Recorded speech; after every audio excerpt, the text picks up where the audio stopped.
Alright. Good evening, everyone.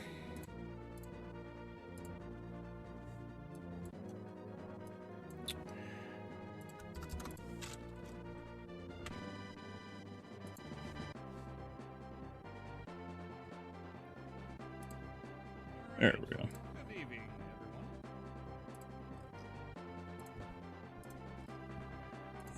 everyone. Alright. How do I sound? Good?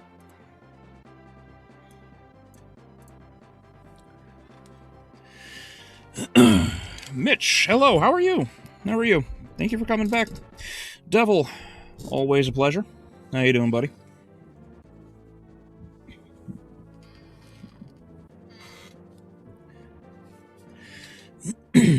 So I found an answer, sort of a workaround, basically. I hope it lasts the entire stream, because I have no idea if it's actually going to work. Because apparently it's every hour for me. You probably noticed that the chat is a little on the small side, but it is, it's actually pulled directly from... It's actually pulled directly from the YouTube site using HTML5. There was another widget for YouTube's live chat, and in doing so, it actually pops up over there, and I don't have to log in directly through YouTube in order to get the chat on there. So unfortunately, the chat is not going to be as fancy or as legible as I would like it to be. However, the chat should be stable. So I shouldn't have to worry about, like, I don't have to switch off of OBS. Although I will still look at changing over to OBS and maybe do a stream or two with it to see if there's more stability and whatnot. Because that's where I'm at right now. Hey, Alexander, how you doing, buddy? It's also nice because this way Super Chats should also pop up, so we'll see how that goes, too.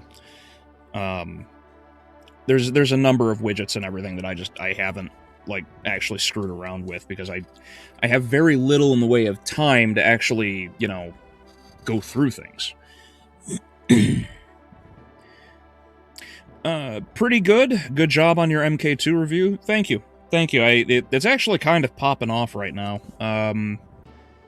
I really hope it continues and keeps going, because right now there's actually a lot of success in it, which I don't often see in the immediate for any of my videos. Yeah, it's about to cross the 2K threshold, which for me is quite good, so I hope it continues. Also, I forgot to mention last week, good job on your RE video. Is doing well? Oh, yeah, thank you. Yeah, no, that video is still doing well. Again, for me, it's going incredibly well, and I think it just broke like 14,000 views or something like that, so... But the engagement in the comments is what's more important. It's such a divide. So many people are for or against it. The engagement is what I want to see. Especially the Mortal Kombat one. That's going well, too. It's okay as long as we can see it. Well, yeah, that's kind of what I'm hoping for, as long as the chat's there.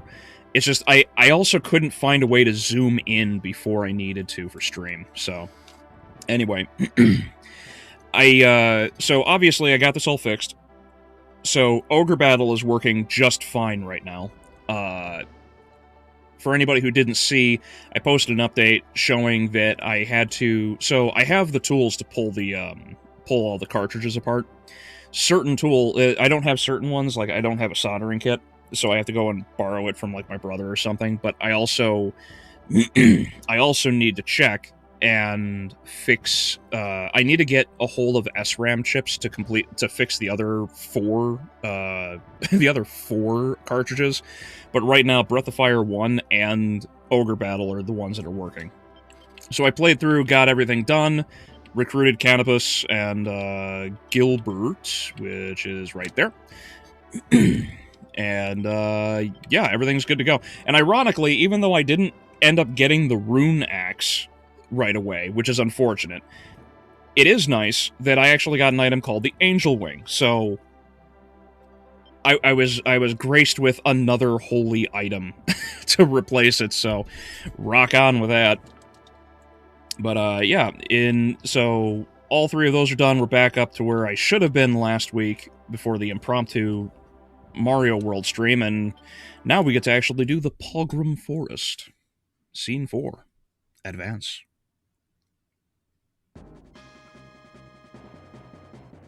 Necromancy, the cartridge lives. yeah, maybe a little bit, but I'm not that Jewish. But yeah, no, I got it working, which is very nice.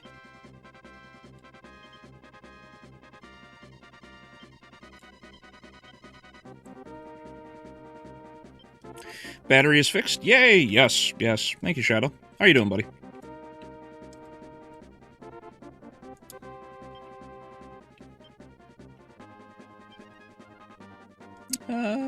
Yeah, I'll put Shallot out there.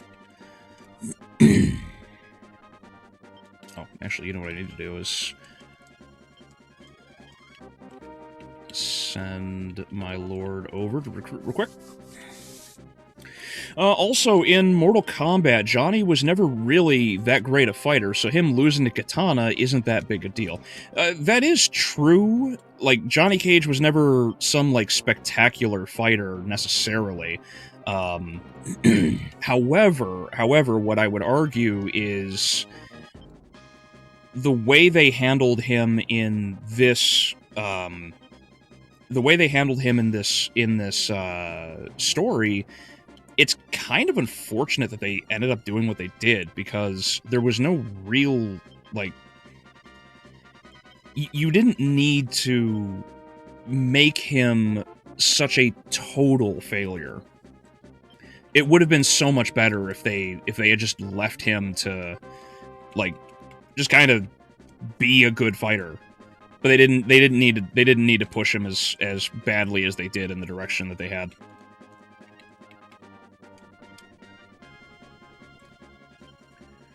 It's at 15K now? Oh, really? That's good. I'm glad to hear. I always worry about whether or not those videos are going to do well.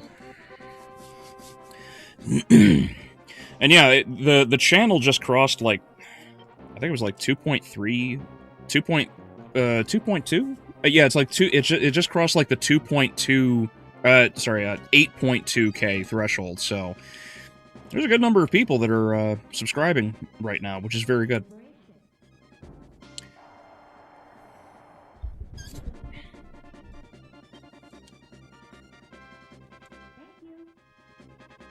I am jealous of people's tech expertise. You don't need to be with me, Alexander. I'm an idiot.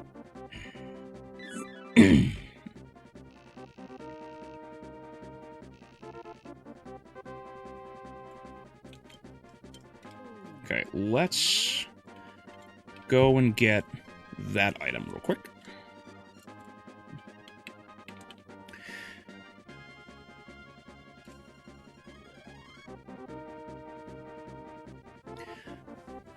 How many times did he have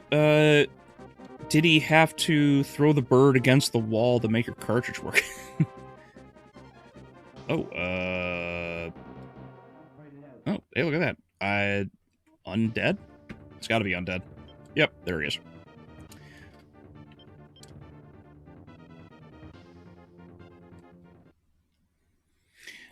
No, not really any at all, actually. Like, the cartridge, thankfully, like, worked out just fine. It took a little while to figure out what worked and what didn't. Ah, crap.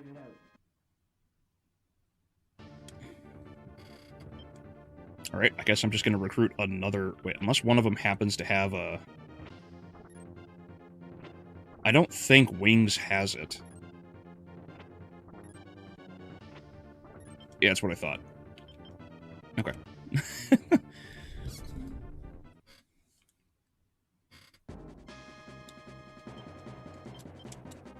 Yeah, no, anyway, the cartridge took a little bit to figure out, but after a little bit, got it working just fine, so yay.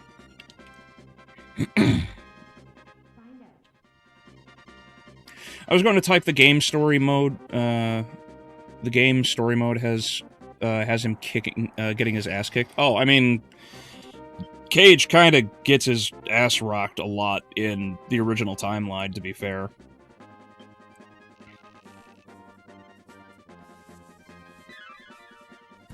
The Mystic Mace.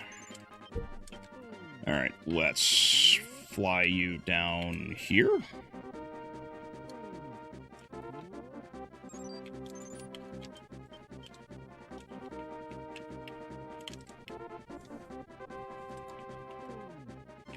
Johnny Cage in NetherRealm, in the NetherRealm era, also temporarily replaced Liu Kang as Earthrealm champion and defeated Shinnok, passing the torch to Cassie. That is one of the best possible, that is one of the best possible things that they could have done, actually, I think, for NetherRealm, is the change that they did for, Johnny was a major one. I really appreciate that him and Sonya actually ended up together, and they had Cassie. I know a lot of people are not fans of Cassie, necessarily. I personally am okay with her. And so for them to have kind of like thrown her such a lead in the story, I think is fine. It's just that the ending where they ended up beating Shinnok is a little hard to swallow. Like, it just is. Oops. Actually, here, I'll wait. But yeah, I like that. I like Cassie. I wish they did better. Like, I just wish they did better with Cassie. Cassie doesn't do enough, I think, in the story.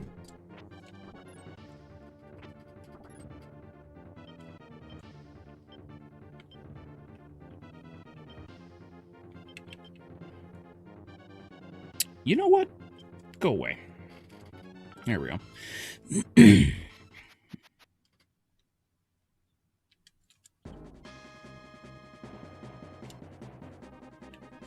I figured they would go heal. Oh, criminy again? Alright. If I was going the undead route, this is definitely the way to go, because I would have four undead already. What is the exchange of newborn babies per cartridge fix for ball? Oh man, I dread to think. Alright, was lands.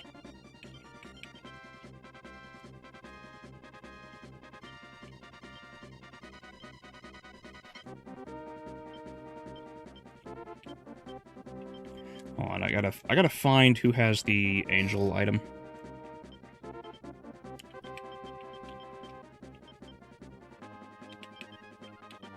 Bruce, okay. Congrats, thank you very much.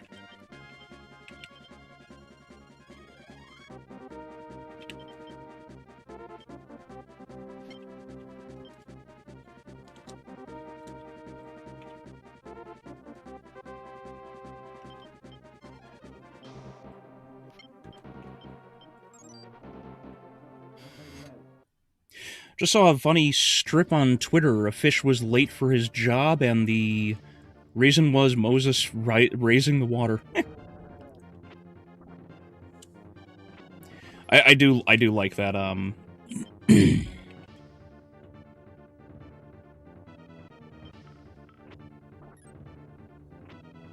There we go. All right, good. I do like that little meme. It's the guy waking up and he's got that just plastered face of like he's trying to peer through his eyes, and I like that they just like overdo it with blue, and it's like the fish the fish waking up in the morning trying to swim across the sea, but you just see people. Ooh. 5. Oh, can I... Oh, that'd be really good right now. Hell yeah, Doll Mage, let's go.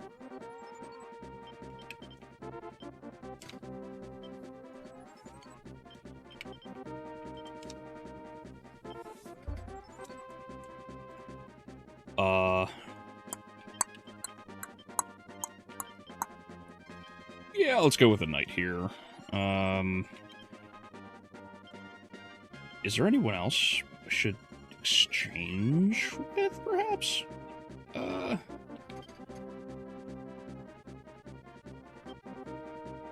Yeah, why not? And then change you out.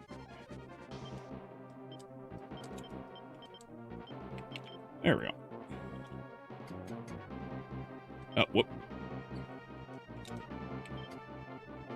Should be you.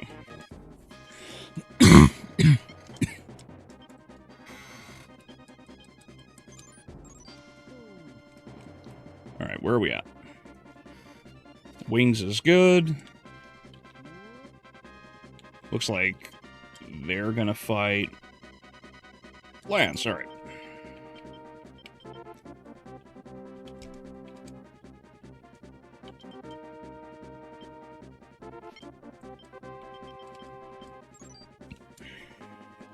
Have fun.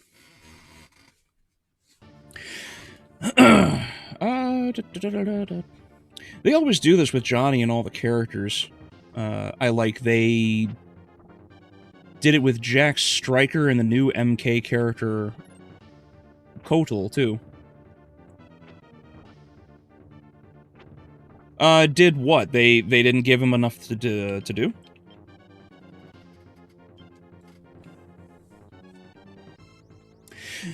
Something I hate about the story modes is they never cared about matchups. Everyone is a jobber. Well, I think the story context is a tad bit more important.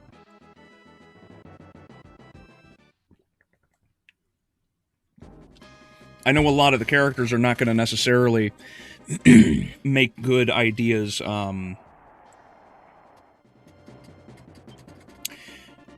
I know a lot of characters are not necessarily going to work out in terms of, like, actual matchups, but certain people, like, they are just gonna kind of fill out a job. Like, like they have a particular role, you know?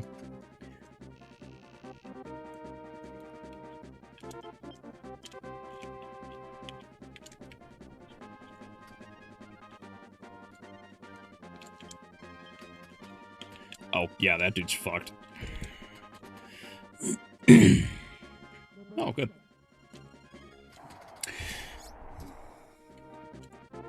I graduated! Hey! Congrats, Juan. How does it feel to be free?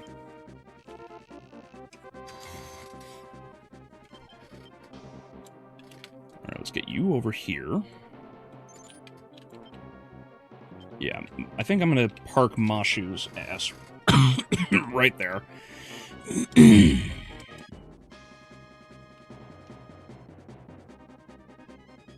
Yeah, that's kind of what I thought was going to happen.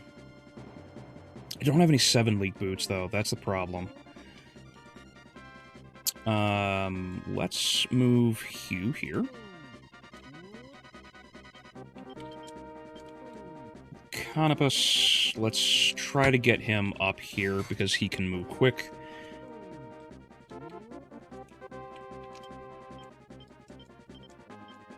And let's get Gilbert over here to help out. Yeah.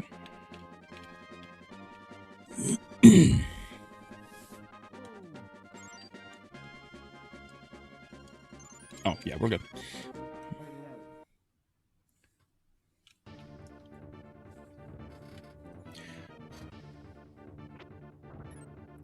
Also, police body cams have become my new streaming site. Oh, really? Yeah, a lot of those are apparently very funny. In the original timeline, I only recall him being killed by Khan's extermination squads when he invaded Earthrealm. Johnny dies in like before MK3. Oh, nice. He dies right before MK3 because of Motaro. That's where he actually gets into a fight there. So Motaro kills him. That's the extermination squad. If I remember correctly, he dies again in... Wow, I lost to a neutral unit. Huh. He dies again... Let's see. I know it. I know it. He dies... Holy shit, the Sigmund. Rock on. He dies again... So, Johnny dies before 3. That's the extermination squads. That's why he's not in 3. He comes back for 4 because he's resurrected for that one. He lives in Deception. He lives in Deadly Alliance. He is killed preemptive. He dies before Deception, like end of Deadly Alliance, which is the beginning of Deception, because Quan Chi... A lot of people don't know the backstory. So Quan Chi and Shang Tsung not only kill Liu Kang and Shao Kahn, they kill Kitana, Jax, Sonya, Kung Lao, and Johnny. All of them are dead by the end of Deadly Alliance, which is the beginning of Deception. Jade and Sindel show up afterward, and they realize what happened. Onaga, after Shang's palace is destroyed, Onaga resurrects everyone again and brainwashes them. So Johnny, Kitana, Sonya, Jax, Kung Lao, all 5 of them are fighting for Onaga, and that's why when you play the arcade mode, Jade's ending is her fighting. Jade's ending is her fighting against Kitana to try and bring her back. Sindel breaks the spell, and that's how they free Kitana.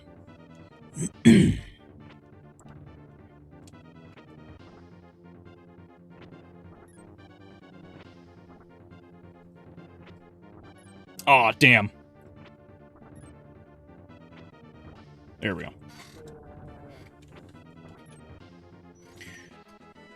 So much of MKX reminded me of Tekken. Even Kothel was clearly Ogre.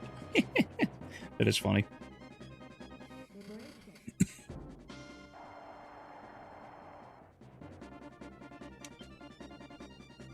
Ooh, Lover's good. NetherRealm, we're glad you liked the combat crew. Now check this out. Decanonize them. Yeah, unfortunately. Reminds me of the Kotal Khan wheelchair meme. Yeah. Especially since it's so retarded that they actually put that, like, in the story. Warren, where the fuck are you going, bro?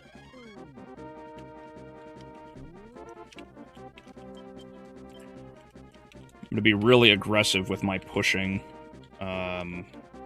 Should be right there. Who's going where? Okay, Lance's unit. Okay. Yeah, Lance will be fine. Great. Yeah, you know, somebody showed, what was it? I think it was a D&D thing. Like, they actually made the fucking, they actually made the fucking wheelchair an item in, he actually made the wheelchair in D&D, apparently. Which drives me nuts. Damn, that's okay.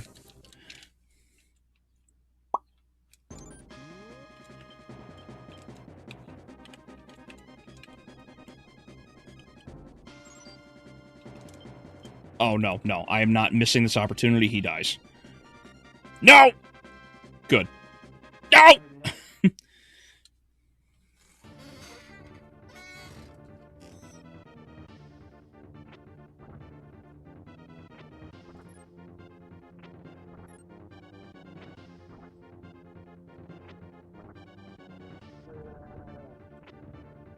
I also like Nightwolf, who was never done dirty. Made them jobbers. Well, he had a particular role, and I'm very glad he actually, you know, fulfilled said role.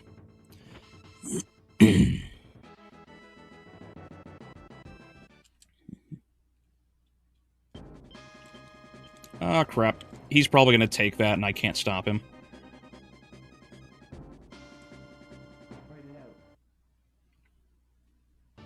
Kotal was supposed to be the new emperor of our world, and they made him lose to Kung Lao's gay family member.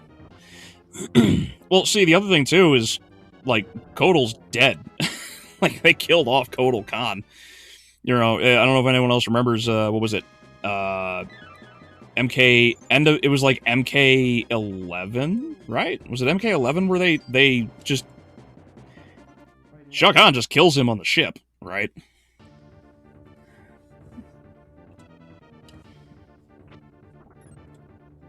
Wow.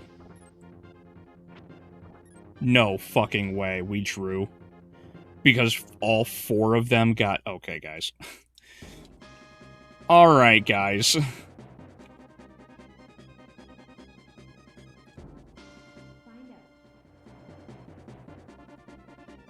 No toast! No shit! Having some fucking luck with these draws. So, Sigmund, real quick, Sigmund is, like, one of the strongest swords in the game, and it's a thunder sword, and then you have, fucking Notos, which is one of the 4 legendary swords in the game, also a thunder-based weapon. Both are very powerful, and the fact that I just drew both of those is nuts. It's actually, the Sigmund is oh no, I'm thinking of Durandal. But yeah, no, wow, what a draw. Anyway.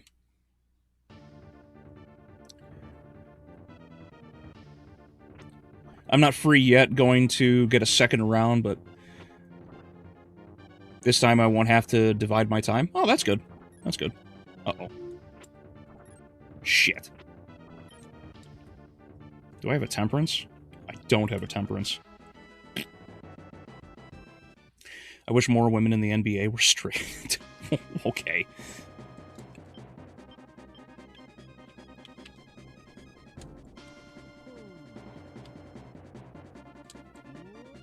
Okay.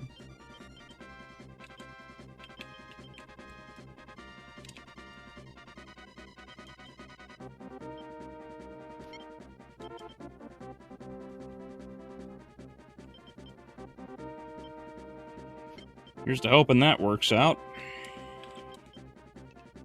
Oh, yeah.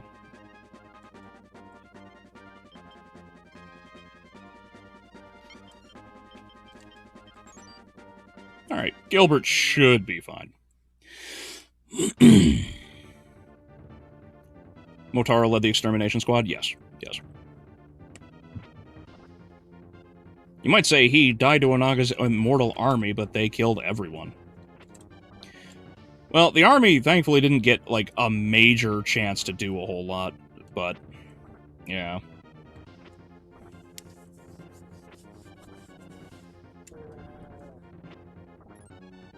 Also, Raiden sacrifices himself to take out Onaga, and it fails, and he comes back as Dark Raiden. Yes, yes, this is true.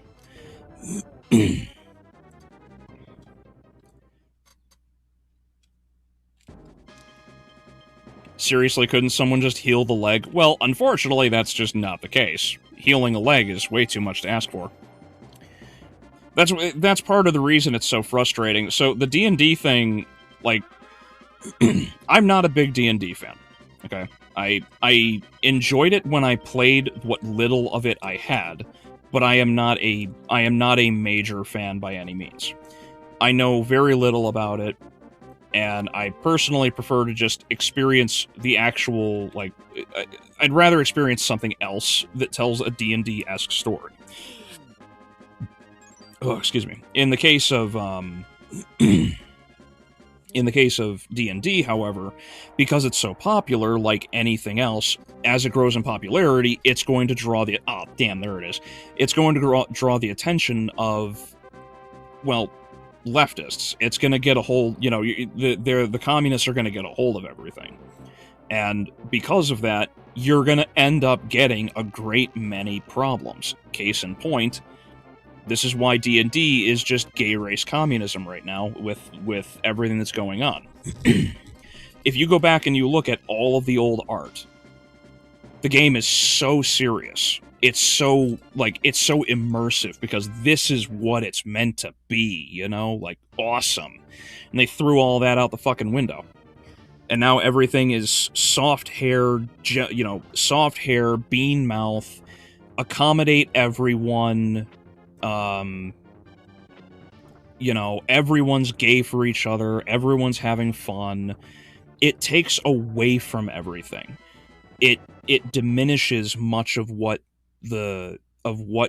D&D had. It's not an issue to have gay characters in a story, so long as that's not the overwhelming narrative of said story. You know, there have been plenty of characters that I've been in the stories with. Gay, straight, bi, never was an issue. It was just an extra detail to the character, because what was far more important was how the characters in the team reacted to the main story at large. That was what was important. Throwing that all out the window so that, you know, someone can be like, I have a gay romance and I want this, like, this is what I'm gonna have, is just... It's just not going to work. But it happens to all kinds of things. It's happened to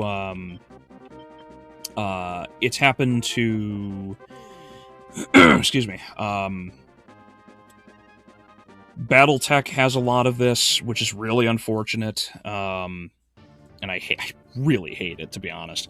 But BattleTech has it. D&D has it. I mean, look at everything that happened with Marvel or Wheels of Time, Rings of Power, The Witcher. Everything is the same shit.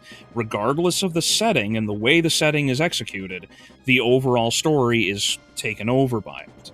When that happens, you no longer have the story that you once did. Now, you just have whatever propaganda they want to push. Unfortunately, that's kind of how it goes.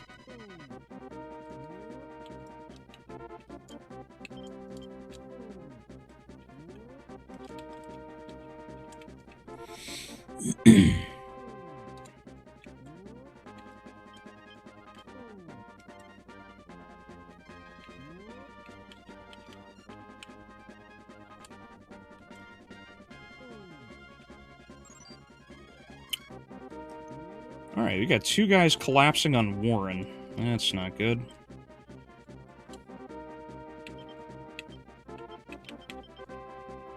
Here, let's pull some weapons real quick.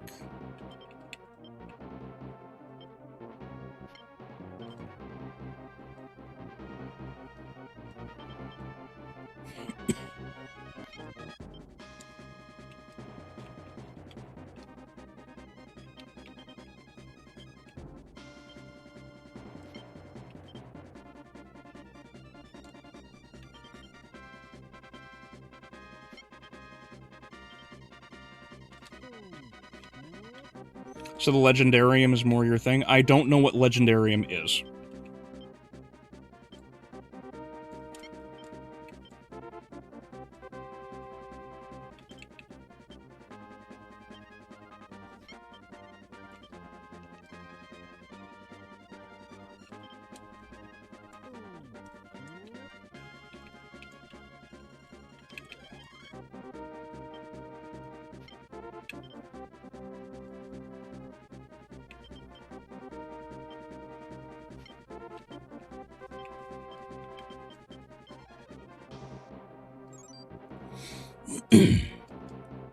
I was loving this, the setup of Dark Raiden at the end of MKX and Liu Kang and Katana being the rulers of the Netherrealm, threatening everyone with the undead heroes under their control, then dropped. Well, that one... Let me think. I find it interesting because there are details about the previous timeline that are really interesting, and there's a lot that's not very good. One thing I am not particularly a fan of is just making things different for the sake of making things different. This is actually a really big problem with MK1 in particular. MKX and 11 retreaded old ground, which, you know, case in point, the Revenants, for example. And the issue comes in with... Because, let me be clear, the Revenants are there because of it's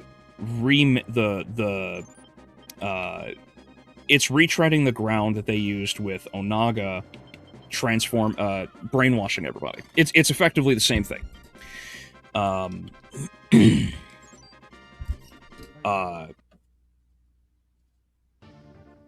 They had everything set up in a better way because with the Revenants wanting to rule and fight against everyone, it was a better position to be in, because now it was more everyone was fighting each other rather than just a genuinely opposing force.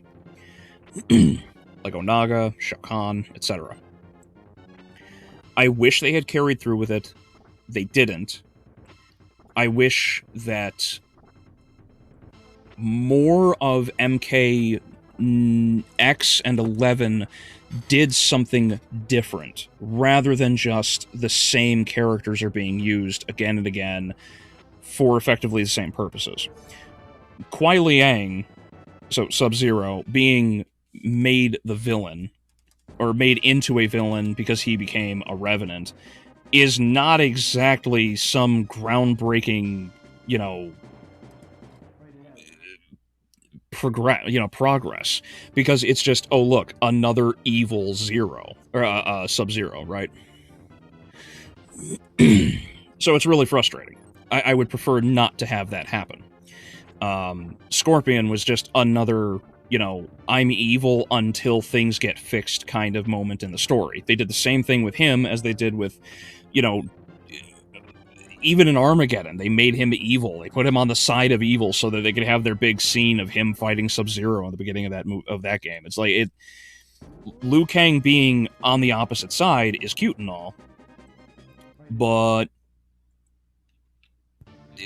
okay, so he wants to be... He's evil for the sake of he wants to rule? Like, that's not exactly a great thing. Like, give more reason, you know? That's why I kind of like what they did with Kung Lao in...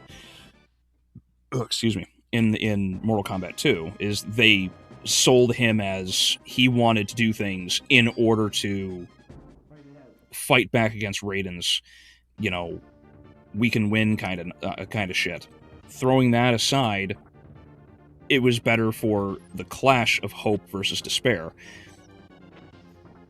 And then everything becomes, oh look, Shao Kahn and Sindel are the fucking problem. Let's throw everything away so that we can make, you know, Fire God Liu Kang just like throw any more potential out the window if we can, as they could. It's really frustrating.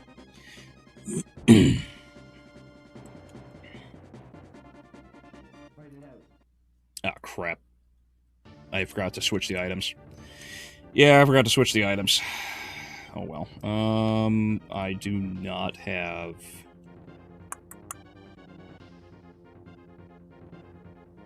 You know what? I'll as long as I don't get rid of the second, I'll be fine.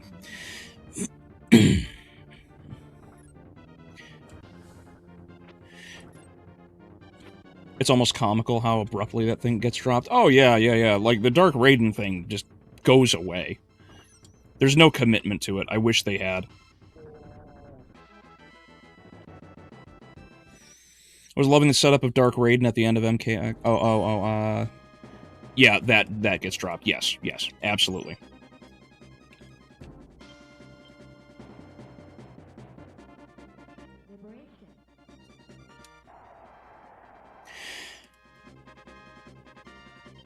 Millie Marsh. Hello, how are you? Agenda-driven rather than story-driven. Yes, exactly. Exactly. Instead of focusing on trying to make a story that is competent on its own merits and inviting people through merit, everything gets thrown out the window to accommodate everyone, and it ends up just bifurcating the fandom horribly because no one wants to deal with this shit. Where the fuck are you going, bro?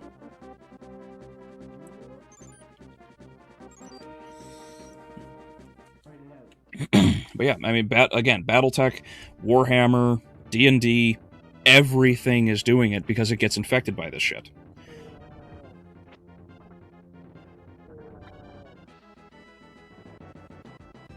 Gina versus Rhonda is tomorrow. Place your bets. Oh, let me think.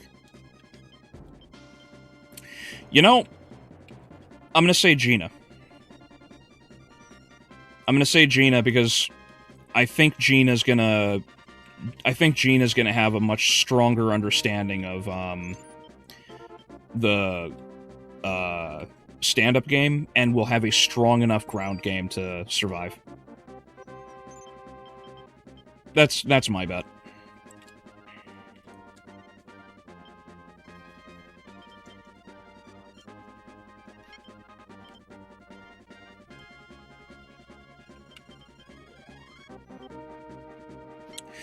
We tolerated a little, which meant we'll tolerate a lot. Well, that's the funny thing. It's not that we don't have to actually tolerate any of it. That's the best part. We don't have to. The fact that they pushed it onto everybody because, you know, if you it's the same old line that happens all the time. Give them an inch, they will take a mile. And that's exactly what they did. You cannot allow people to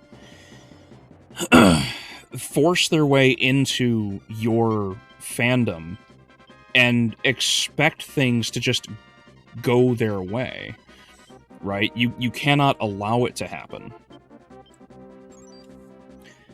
Razorfist did this video a long time ago, and he's absolutely right. You know, you have to gatekeep the gatekeepers. You have to. Gatekeep the gatekeepers. Stop them from getting in and then kicking everyone else out. That's what has to happen. Nice.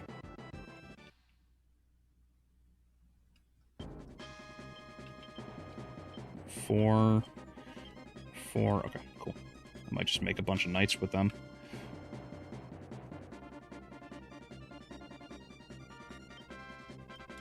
Alright, everyone's just going the fuck around everyone. Alright.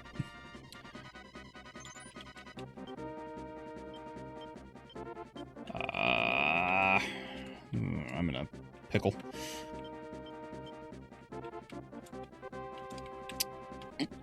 I think I can beat him there. I'll just move everyone ahead. That's all.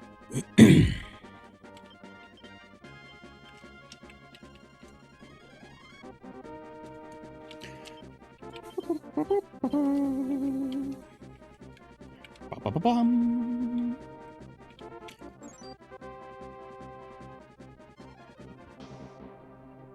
Dusted!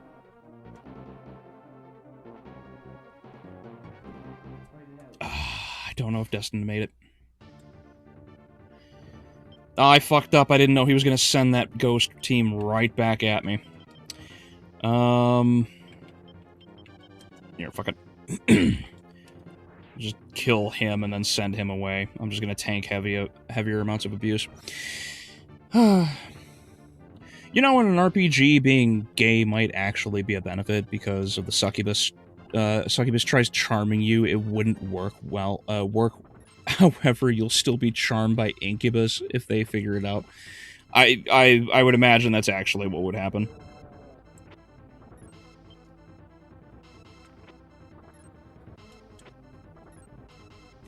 Albeleo, which has the worst fumble of this generation? Marvel or Star Wars? Ooh.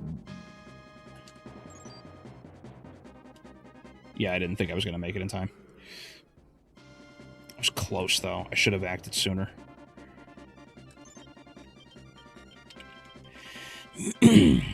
Marvel or Star Wars? That's a really good question.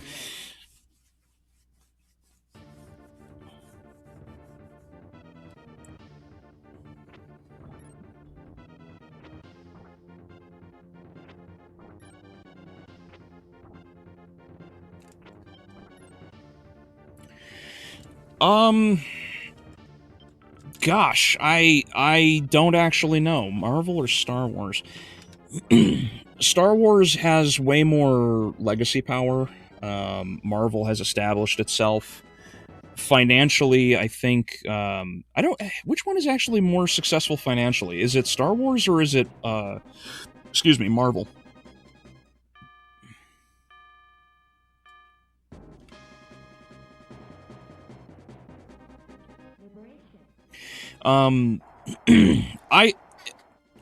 Gosh, that's a tough one. You know what? I'm gonna go on a limb and say Marvel. I think Marvel is the bigger drop. Marvel, fumbling Marvel fumbles a...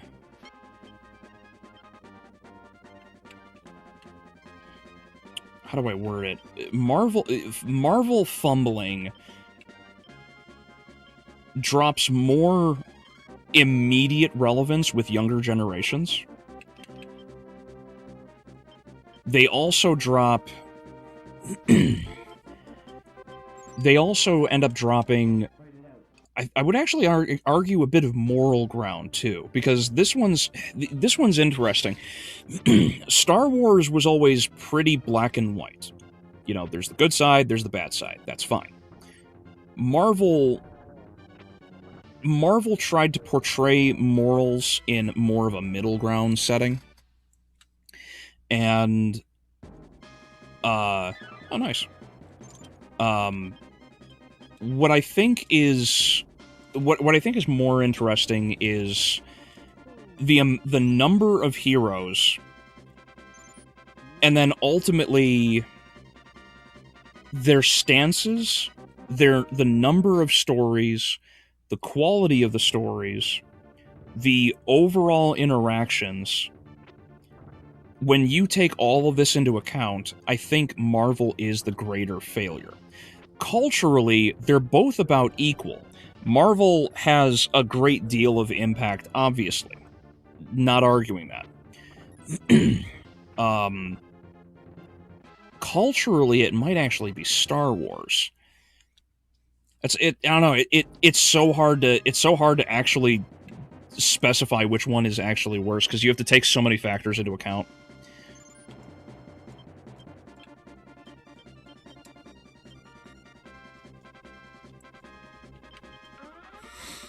Hey, Adrian, how you doing, buddy? Ninja Goon, hello, how are you?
On one hand, MCU fell on its own accord, while Star Wars fell by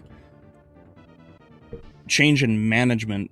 So, what's worse? Intentional failure by the same people, or by new people?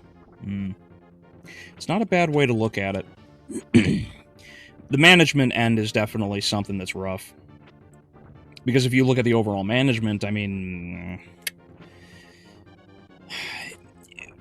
One started off serious and kept going consistently for a good while. The other ultimately... The other one was already kind of bastardized. You know, the other thing, too, is, like, when people think about Star Wars and, like, which one works or which one doesn't work, which one fumbled or didn't fumble, I should say. If we're being specific, Star Wars was kind of fucked from the beginning, because Star Wars screwed up so badly with the prequel series. The prequel trilogy was a monumental failure in the long run. In the immediate, it was majorly successful. Everyone was losing their minds. But when you look at the long term, the damage was done. Oh, hey, Prop, how you doing, buddy?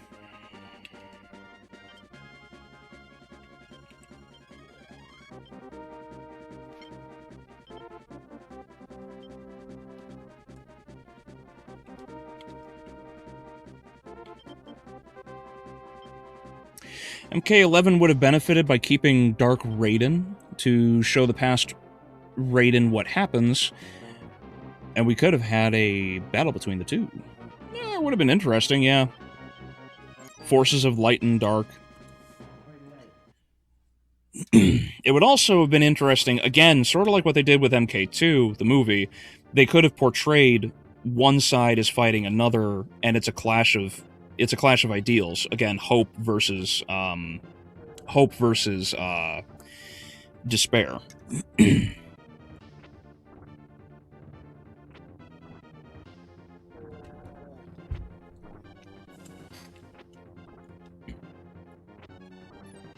Jaina used to straight up brute force her way out of submissions. That's kind of what I'm hoping for, but I have no idea. According to some rumor I heard, Elliot Page is playing the youngest member of the ship crew.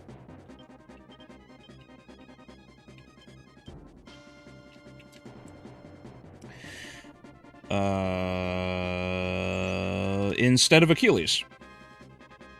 I've heard that rumor too. I've heard a lot of rumors about the movie, and I can't seem to get any genuine information out of anybody.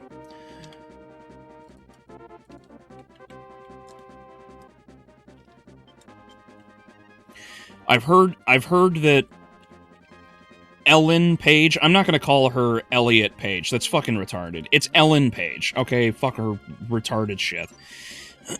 Ellen Page is supposed to play Achilles. Ellen Page is also rumored to play a member of the crew. I don't know which is true.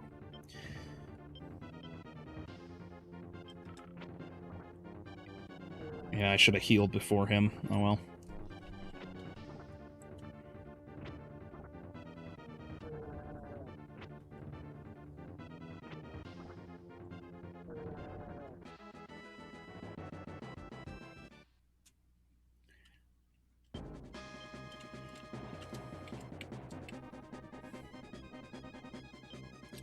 Drives me nuts when people on our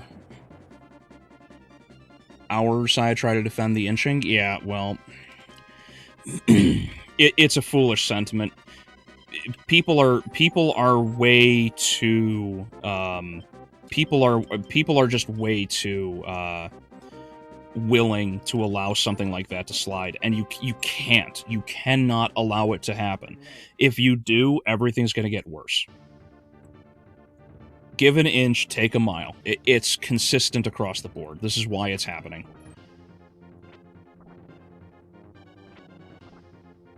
There we go. Speaking of taking a mile, Anita Sarkeesian was actually working behind the scenes the whole time. The gaming industry can't go bankrupt any faster.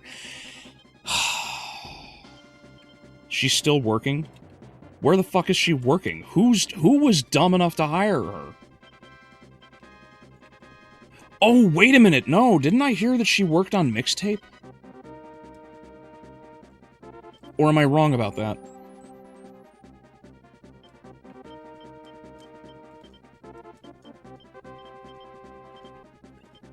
Wizard, Cleric.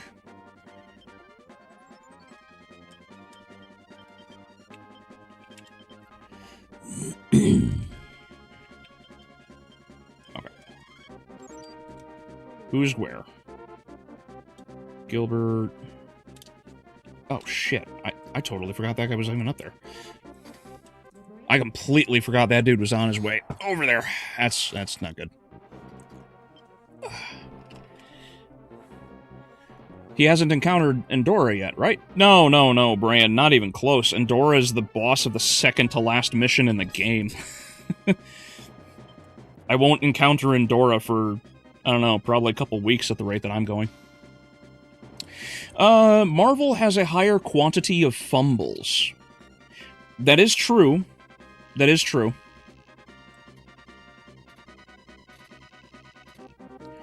Yeah, that's not a bad observation, Adrian. But it's a question. I think it's a question of like which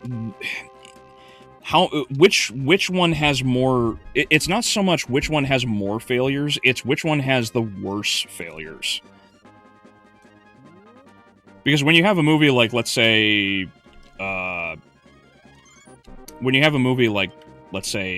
Avengers Endgame, I would say that's a monumental fucking failure.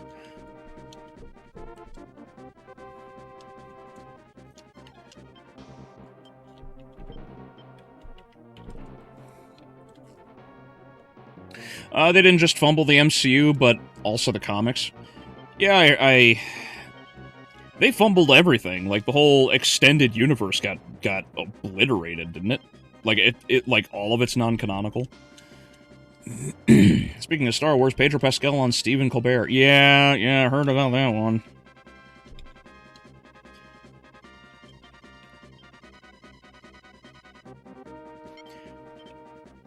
Which makes absolutely no sense. I don't understand why people are like, well, he's Catholic. That's how they introduced it. No, the fuck we don't. We don't just go around kissing men on the mouths. That's not how we introduce ourselves to people. It's insane.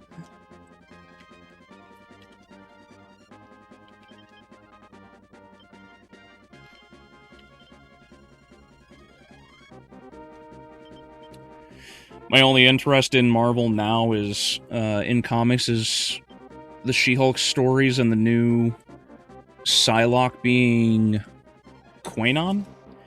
I have no idea.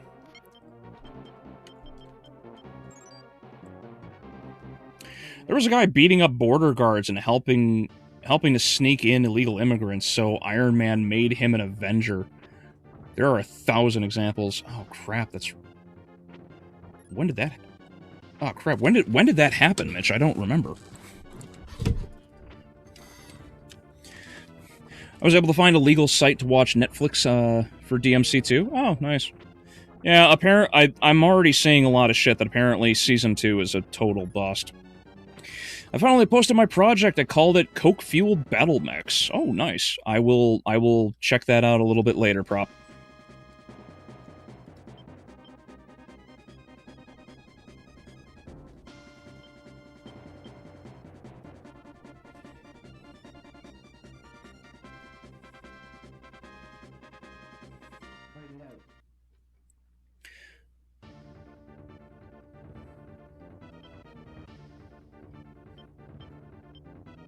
I think we'll be fine. Actually, you know what? Just to burn up the devil card. Odyssey is going to be a train wreck. Probably, but we'll see. What everyone is arguing about, and to be... If I'm going to be as fair as I possibly can to the movie, what everyone is complaining about right now is surface-level details. If Ellen Page is actually in the movie... and let's say she's playing Achilles. If her performance is fantastic, okay, fair is fair, if it is, then most people will probably be willing to forgive it. In the same exact way, a lot of people, like myself, were willing to forgive, I forgot the guy's name, but he was the Black Gordon from the Batman movie. Same exact thing. I think people are willing to... I think a lot of people are willing to... Shit. Well, they have to, but yeah.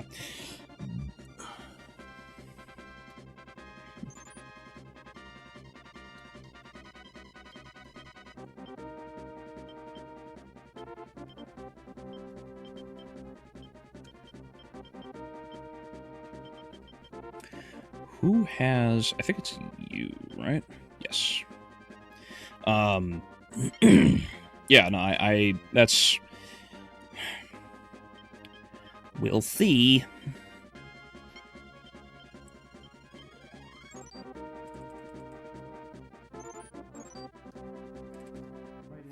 Slay the Spire 2. Wow, a lot of people saying Slay the Spire 2. Well, it's not like I was ever going to play it in the first place, because I'm not a Slay the Spire guy, but I will definitely not be playing Slay the Spire 2, if that be the case.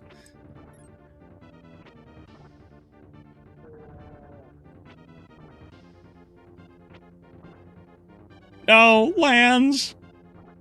Oh, cool, we're good.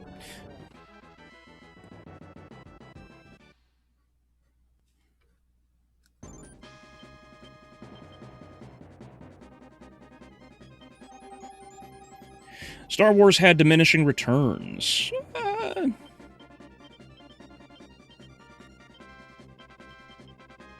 Yeah, I could see it. I could see it. Give me another knight, and give me... You know what? Give me a third Dull Mage. Why not?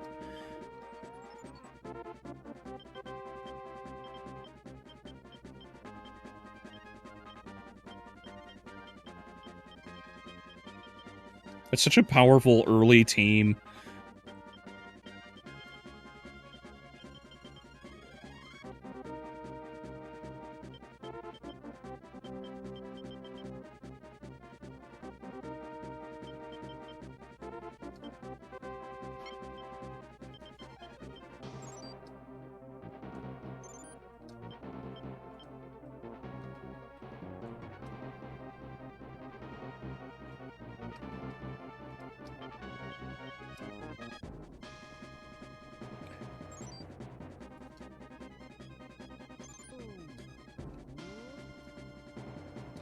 Where the fuck are you going?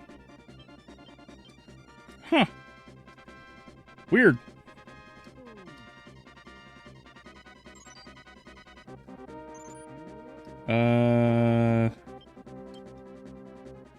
Oh, actually, I should probably switch Dun with lands, because they've already leveled up pretty good.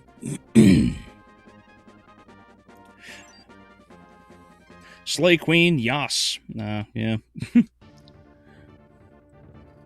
That's what they do in Italy? Well, we're not Italian. I'm not Italian. So that's a whole lot of no. Then Kathleen Kennedy had the gall to say Lucasfilm didn't have comics and books to draw inspiration from like the MCU does. Yeah, well, I mean, they decanonized everything, right? Like, all of the extended universe just went away because they said so. And now, which is really funny, no shit, a charm spell? Oh, I know when I'm going to use that later. The charm spell is really powerful because it allows you to you have a chance to you have a chance to actually brainwash or like switch sides of enemy characters from a unit onto your side. And it's really funny because it can also grab enemy bosses, with the exception of the stage boss, of course. Hold on, I know where he's going. I see where you're going.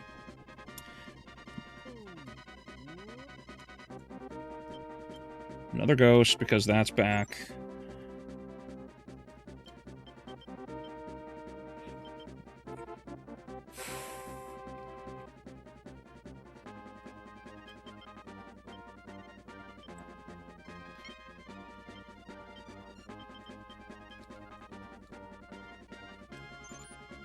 Alright, now that we're paused.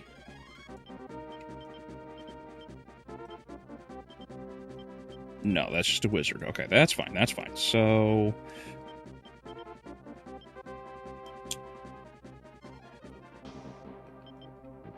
the Notos on him.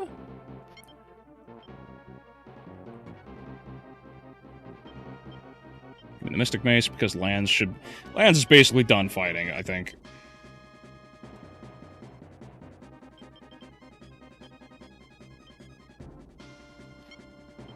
I think Marvel keeping an audience despite the the amount of fumbles makes Star Wars, since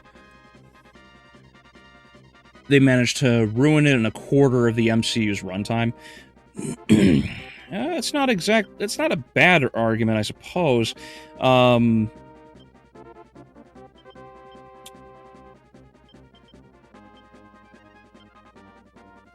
I think that's part of the reason why it's more interesting, because Star Wars is like large chunks of gold, whereas the MCU is a lot of like gold coin.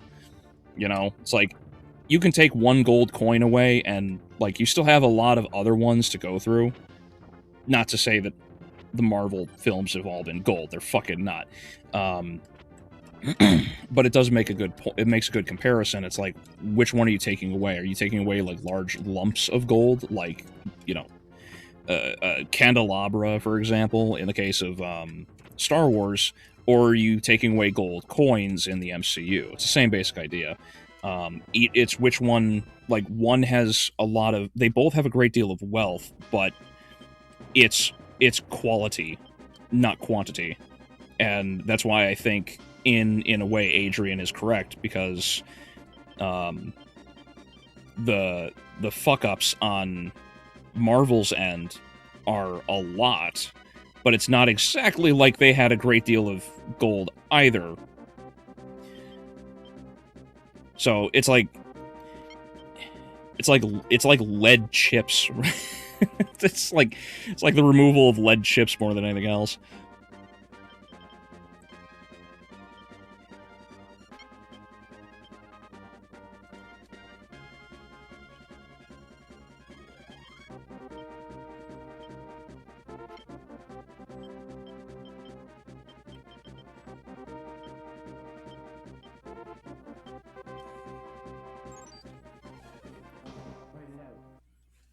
Apparently, I heard he did it to promote the Mandalorian films. They did the meme. Oh no, that really was the reason. If that's the reason, that's unfortunate.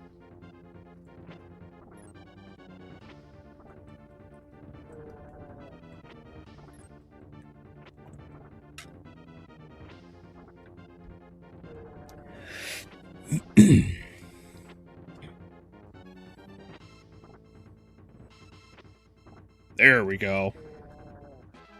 As I say, this team has the chance to wipe this group and get a level. They need it. Cleric, there we go. Wizard. Alright, they're all fours.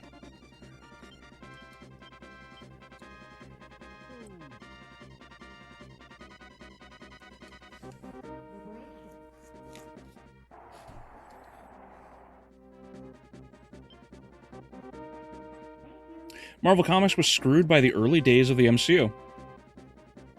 Really? What happened? Psylocke is a body swap character. Betsy Braddock is British girl, and Quanon is the Japanese ninja woman. Okay.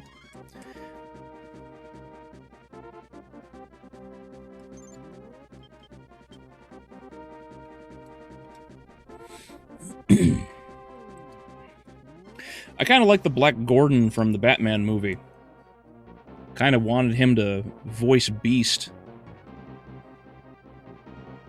in the MCU, but he got casted as the Watcher. Oh. Well, I used him as an example of somebody that people were willing to forgive. I forgave him. I was willing to let it slide because of how well the guy had performed the role.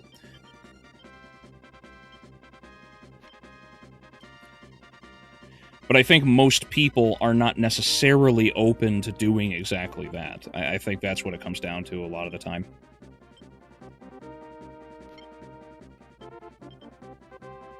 And I don't necessarily blame people either, because a lot of the arguments, a lot of reasons people will give for a lot of things is kind of nonsense. It's like, oh well, It's totally fine because it's a different universe. And it's like, well, I mean, sure, I guess, if we're going to argue technicalities, but if that be the case, then you can't argue against... It's like, if they're going to defend a white Gordon, then they can't argue against a black James Gordon, then they also cannot thus argue against a white Black Panther. That's their argument. It's a different universe. Get over it. But unfortunately, that's not what they're going to do. They're going to freak out about it.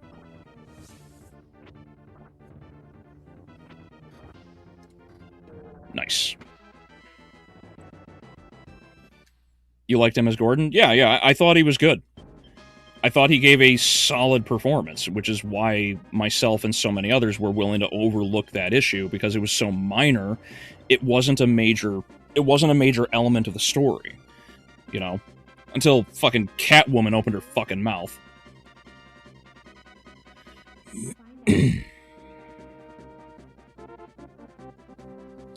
I mean, the actual Trojan War is more of a backdrop to the Odyssey, because a lot of it is written... Oh, I gotcha. Shucks. Charm spell, the Riz-maxing power. Yeah, basically. Hey, Not Feige, how you doing, buddy? You ever played Dwarf Fortress? No, I can't say I have. I don't think I've actually even heard of it. Senator Kelly is right about mutants.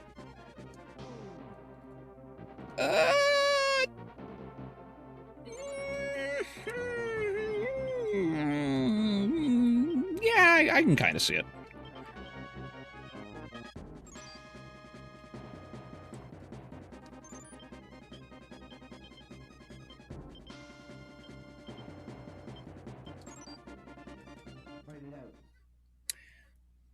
Yeah, the expanded universe isn't part of today's Star Wars timeline, but Marvel reprints and sells the Dark Horse Star Wars comics. Oh, gotcha.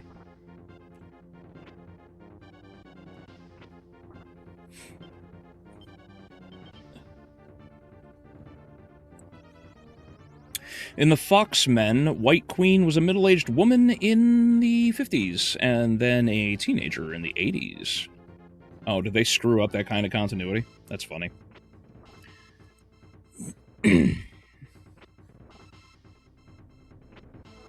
What if, and this is a dark suggestion, mutants actually allowed humanity to get over skin-based racism and has resulted to no one hates each other on skin color and only hates mutants?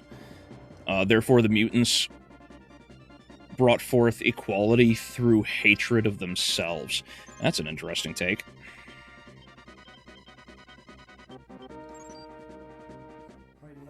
I don't know. I'd have to sit down and ponder the idea.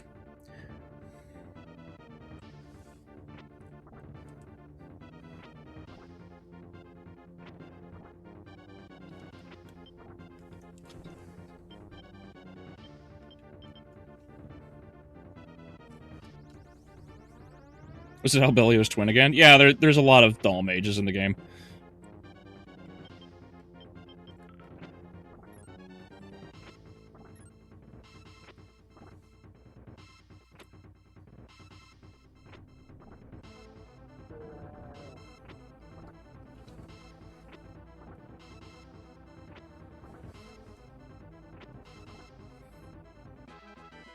Wow, these guys fucked them up.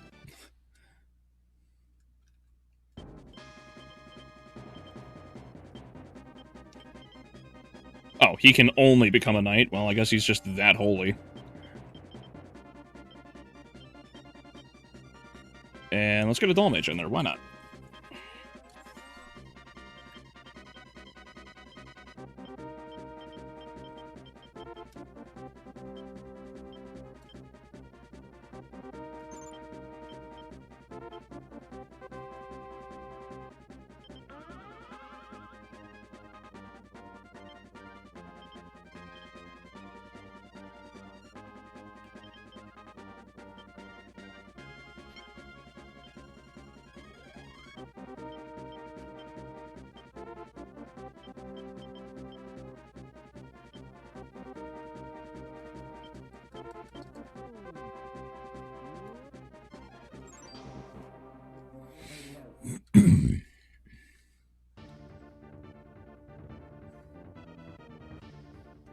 Stan Lee stated that he came up with the mutants so he didn't need to write all those origin stories by waving it as a special DNA. Oh, okay, interesting.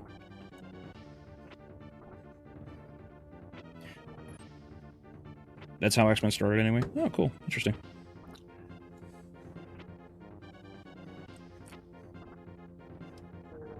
My white privilege. Yeah, basically.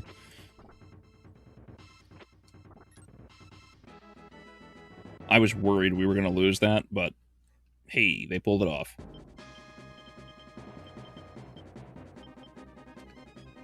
Ugh. Damn, beat their ass so hard they ran. I think that's what they're going to do too, which is so goofy because the fucking...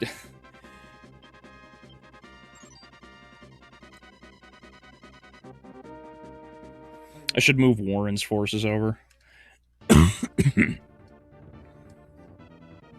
Catwoman would be, you know, would be such good casting if she were a couple shades paler. In the shots where you can't tell her skin color, she looks spot on.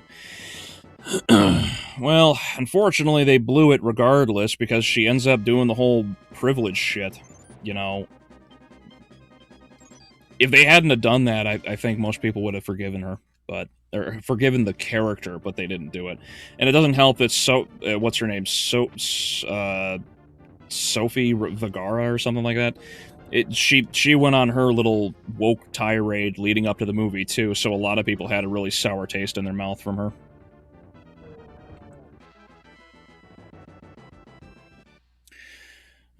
Gordon, after Barton Schumacher had a more active role, thankfully talking about Gary Oldman and the guy from The Batman, directed by Reeves. Yes.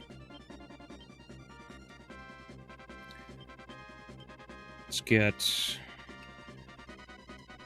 Warren over here, because I know Lanz is fine. Lanz is good to go. I think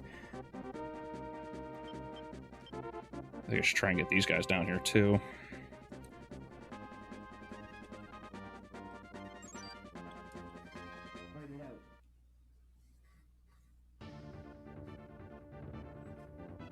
First Class ruined the timeline since it wasn't meant to be canon, but got made canon when it did well, and they wanted it for Days of Future Past movie. Yeah, I don't know. I was not a... To be fair, it's been a while since I last saw the movie, but when I saw Days of Future Past, I was not impressed. I didn't understand where all the hype was coming from. I thought it was not particularly impressive. Not that it was terrible, I thought it was fine. I just, like, it had its flaws, but it had its positives too. And then, next thing I know, everyone's singing its praises like it was the second coming of Christ, and I'm like, why? Like, why are we doing this?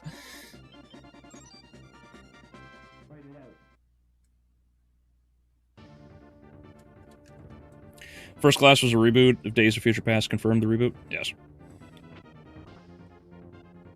I mean, Catwoman had the, Eartha Kitt variant.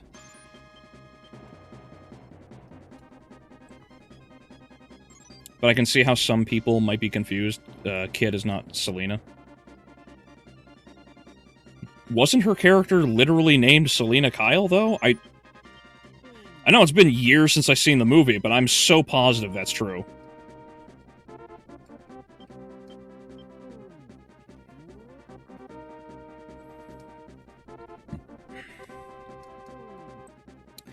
I don't have anywhere else to... Yeah, I think it's about time I pull as many as I can back. Excuse me.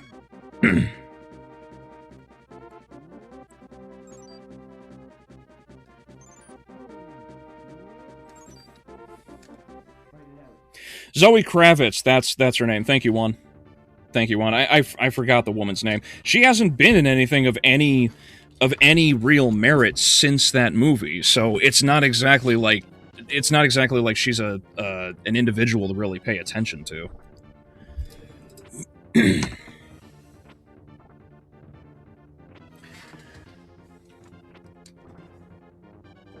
Which, correct me if I'm wrong, wasn't her father not white? If you're talking about Catwoman, no, her father is the crime boss in one of the crime bosses in Gotham City. It's the older white fella. Just can't remember his name.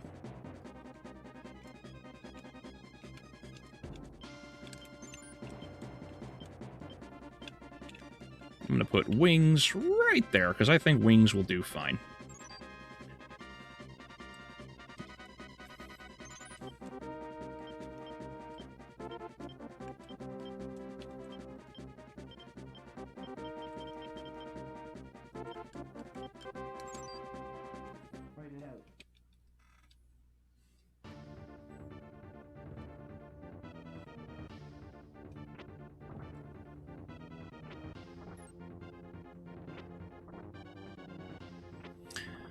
Overrated? Yeah, I would definitely say. Again, this is based off of my 1 or 2 viewings of the movie fucking years ago when it was still relevant. I honestly couldn't give you a good assessment right now. And it would be dishonest of me to even try.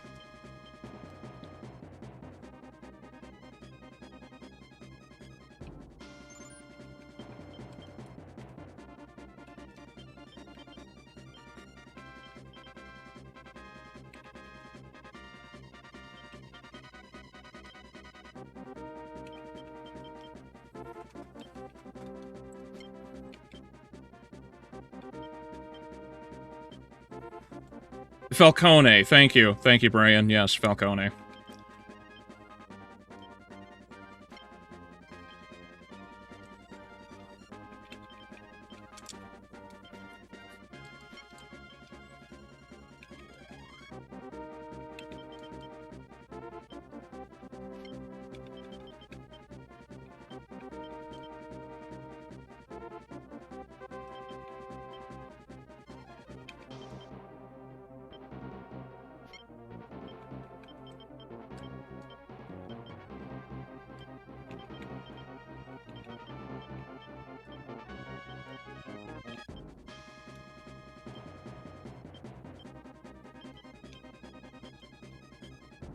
Change Warren back into a fighter real quick.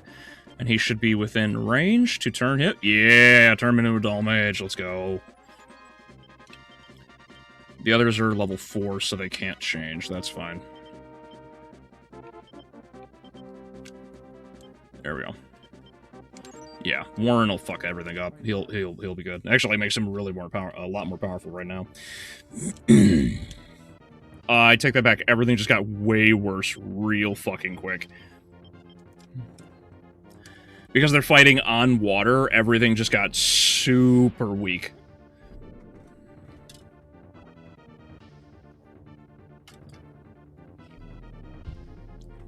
Zoe Kravitz was in first class as well. Who was she, Adrian? I don't remember.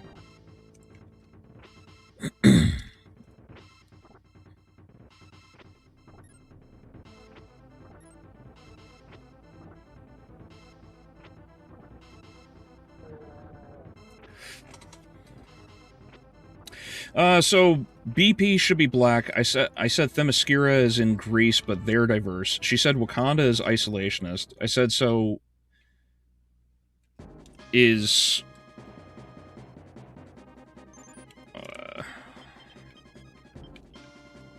nope. Oh, I know what I need to grab.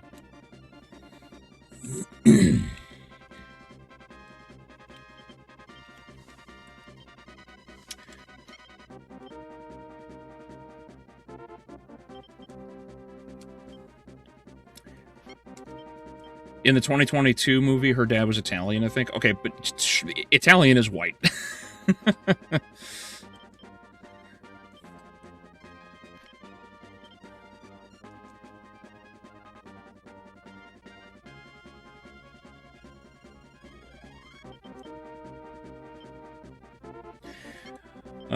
Falcone was played by John Turturro and later played by Mark Strong in The Penguin Show. Oh, okay.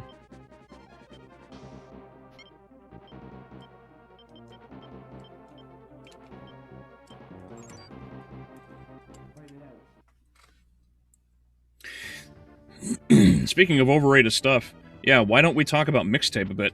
I don't know anything really about mixtape, but everything I have heard, it just pisses me off.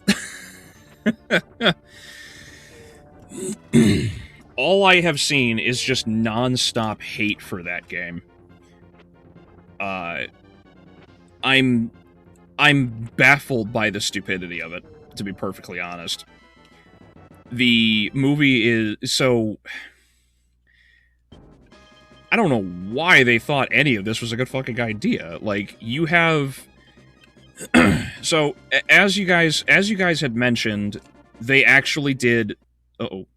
No, Dun will be fine. As you guys had mentioned, that makeout game, that makeout minigame, where it's just it's an open shot of two mouths and the tongues are just slapping each other. Apparently that is from the game, and I was baffled by it. I couldn't believe that was real. And then you have, all of them just rocking out to a bunch of music in the fucking tape from the tape in the car. So they're doing that. I don't know why that was...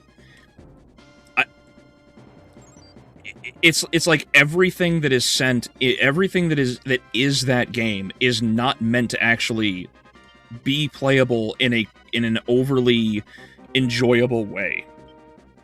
Everything, or not for like general audiences. Like it's made specifically for people who don't want to play video games.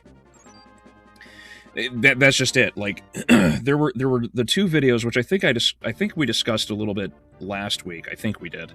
But fucking, you don't have to play the game. The game literally plays itself. And I'm flabbergasted by this. Like, why? It's not a game then. It's a glorified movie. There's no reason to it. But apparently, that's what they fucking did.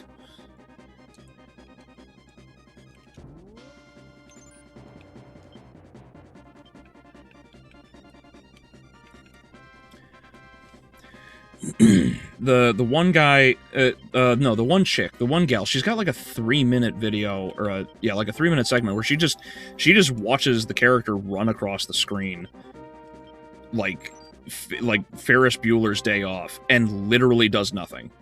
You don't have to interact with her at all. She just does shit. Oh man, not again.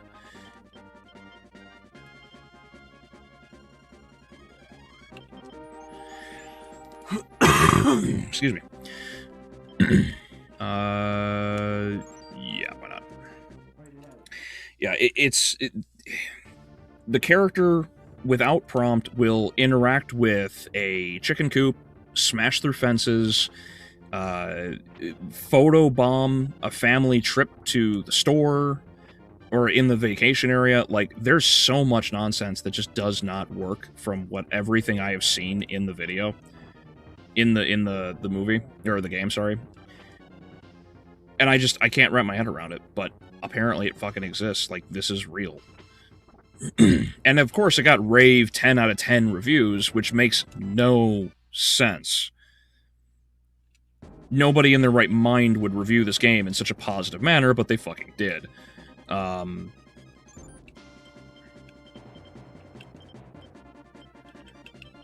do we got? No toast, and that. Okay. Whoop! Didn't mean to do that.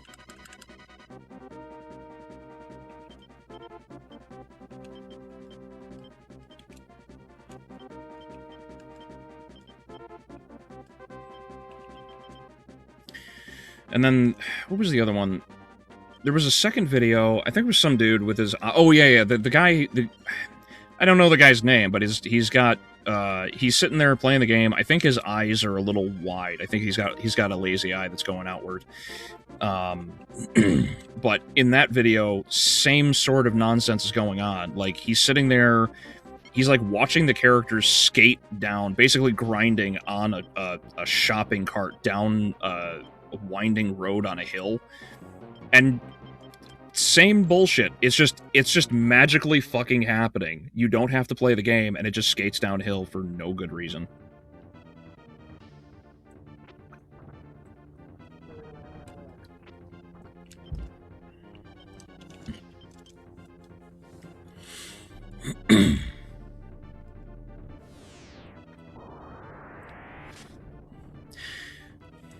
In X-Men First Class, Zoe was Angel, the girl with wings. Was she? Yeah, honestly, I thank you, Adrian, but I just do not remember. I'd have to watch the movie again.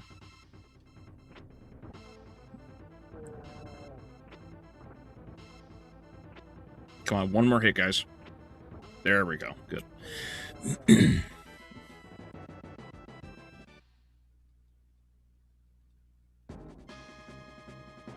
Oh, Joker Tarot. Nice. Oh, sweet. Hermit.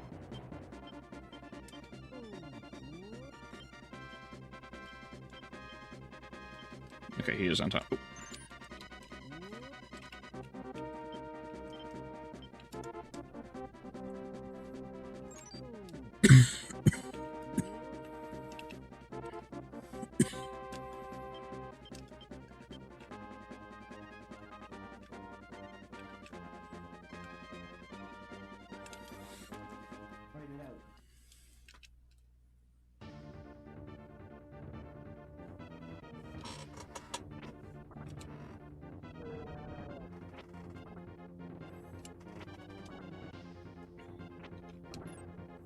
Oh. Oh, you didn't read my follow-up post about Wakanda and the Themyscira? Oh, I'm sorry.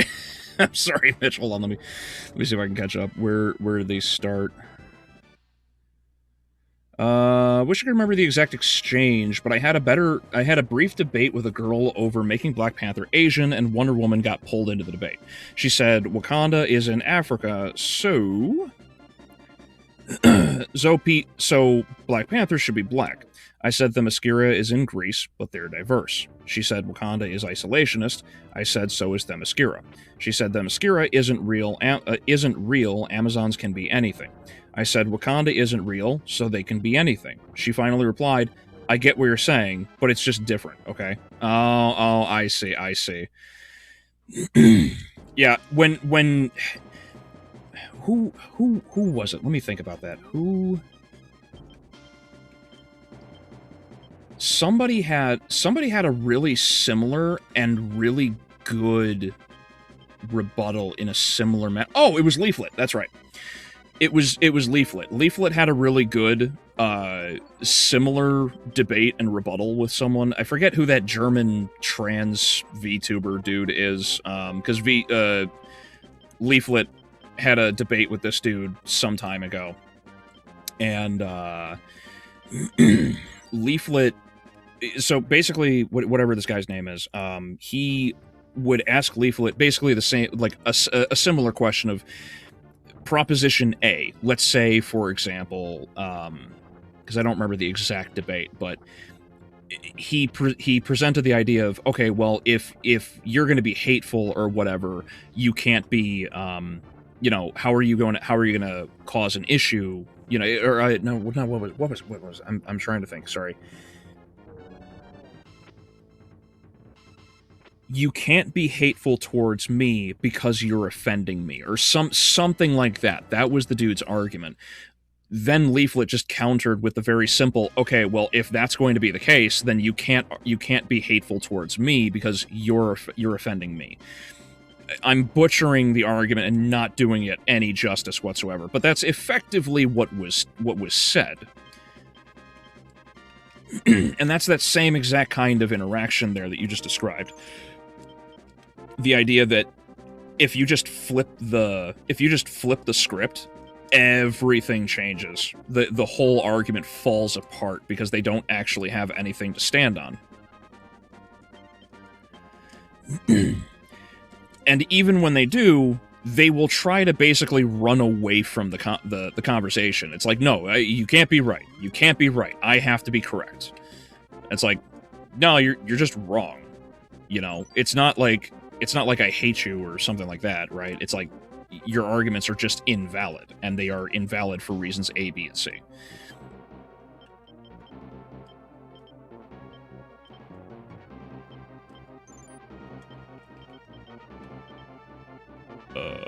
Yeah, let's turn you into a knight.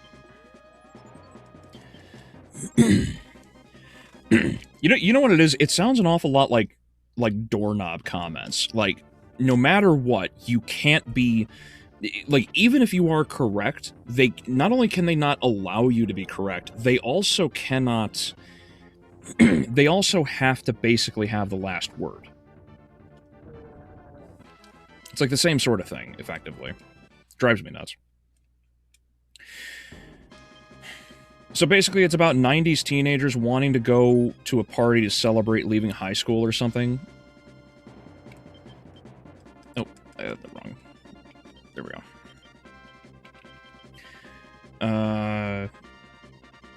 Almost all the gameplay is optional to play. The most you do is walk forward.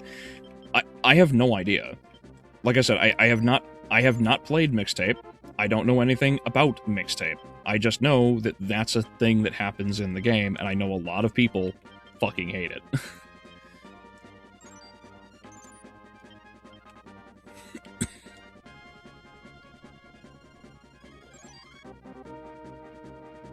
Oh, there's no one left. Okay.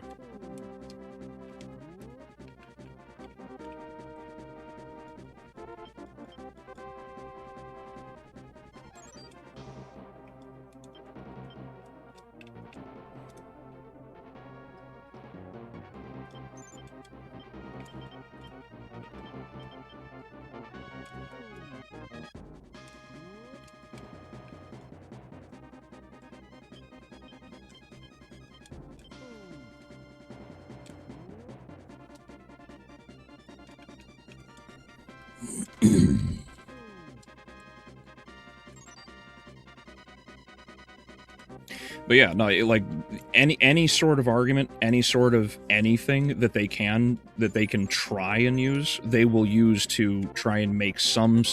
They'll ignore entire arguments, which is another really, really frustrating thing. Like there was a guy who commented recently on the Castlevania Season 3 video that I did. And in a similar manner to mixtapes, in a similar manner to everything going on about Mixtape right now,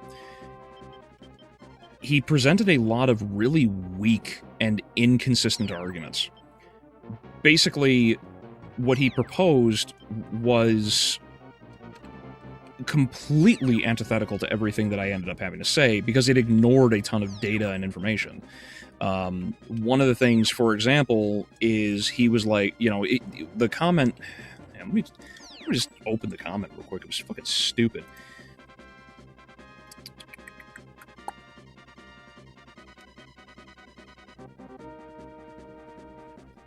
Where was the comment? This idiot's comments came in. Oh, yeah, he said... So I would link to you the exact... Okay, so real quick, in context, what he was arguing here... What he was arguing here in context is he would... I made a point about Hector. That Hector made absolutely no sense in Season 2, because in Season 2, Hector did not know what Dracula's true intentions were. And it wasn't until after, I want to say, like, episode 2? Whatever it was. It was something like episode 2, where Hector finally realizes what Dracula wants to do.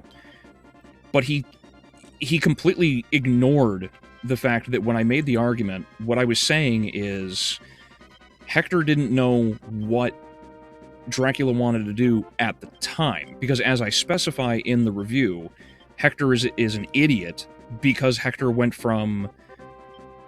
I'll help you so long as we don't kill everybody, to, oh no, he wants to kill everybody, but I'm not going to say anything about it. Because that's what he ends up doing, right? Hector has no idea what's going on when Dracula recruits him. But because I had made the video and he was looking for every possible way to disagree with me, I made the argument, very simply, that Hector made no sense and was inconsistent because of what he was trying to, that he was okay with Dracula wanting to wipe everyone out. It made no fucking sense. And the guy tried to argue that I was wrong by saying that the timeline is that I proposed was incorrect. But it's not. Hector knew, or learned, rather, that Dracula fucking wanted to wipe everyone out at a fairly early point in the story.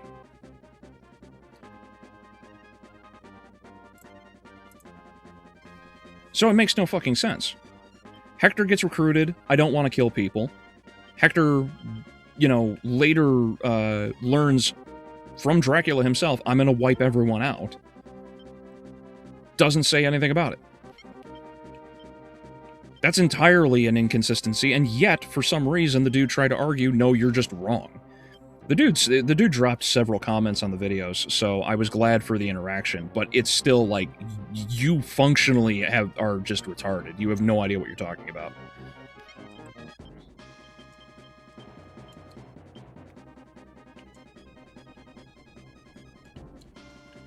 And in the same exact way, Mixtape is receiving the same sort of credit from other people who are just not paying attention to all of the arguments. We talking about the walking simulator? Yeah, DBO'd. Also, welcome. I hope you enjoy. Yeah, no, they had a lot of the same nonsense going on because they ended up the Mixtape reviews ignore all of the crazy flaws. They ignore that you can't actually play the game through. They ignore that you can't actually that you're not actually playing the game, that you're not actually experiencing the game by interacting with it or anything of the nature. They throw all of that out just so they can say it's a fun game, go buy it. I'm really curious to know who exactly is behind the game, to be perfectly honest, because I'm willing to bet it's a ton of DEI hires.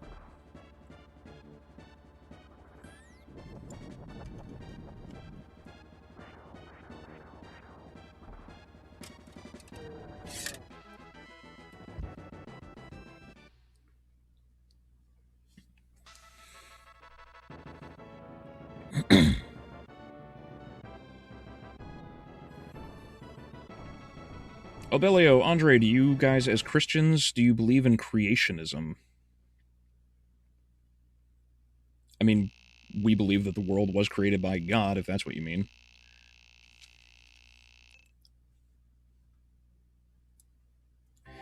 The main character you play as is nostalgic for music from the 70s and 80s, wanting to leave for New York to become a music supervisor. There's this guy that does fuck all, and then there's Cassandra. Cassandra is an absolute bitch who is a complete cringy girl boss whose rebels arc is standing up for her dad, who wants to keep her safe, ends with threatening him to set shit on fire. She's a psychopath, is what you're telling me.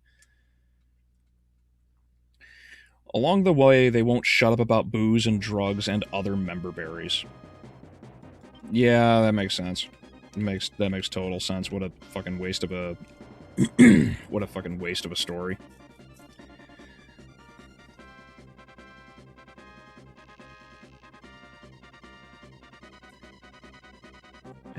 Hurry up. Oh, Nyara. Okay. Thank you, Alexander. Nyara is that trans tuber that Leaflet was arguing with.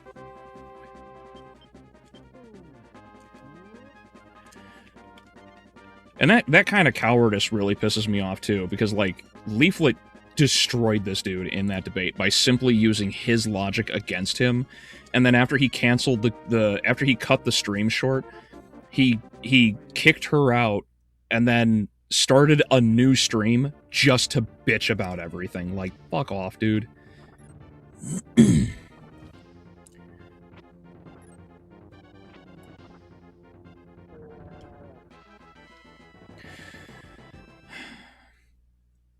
Lefties can make arguments easy to use on them? Yeah.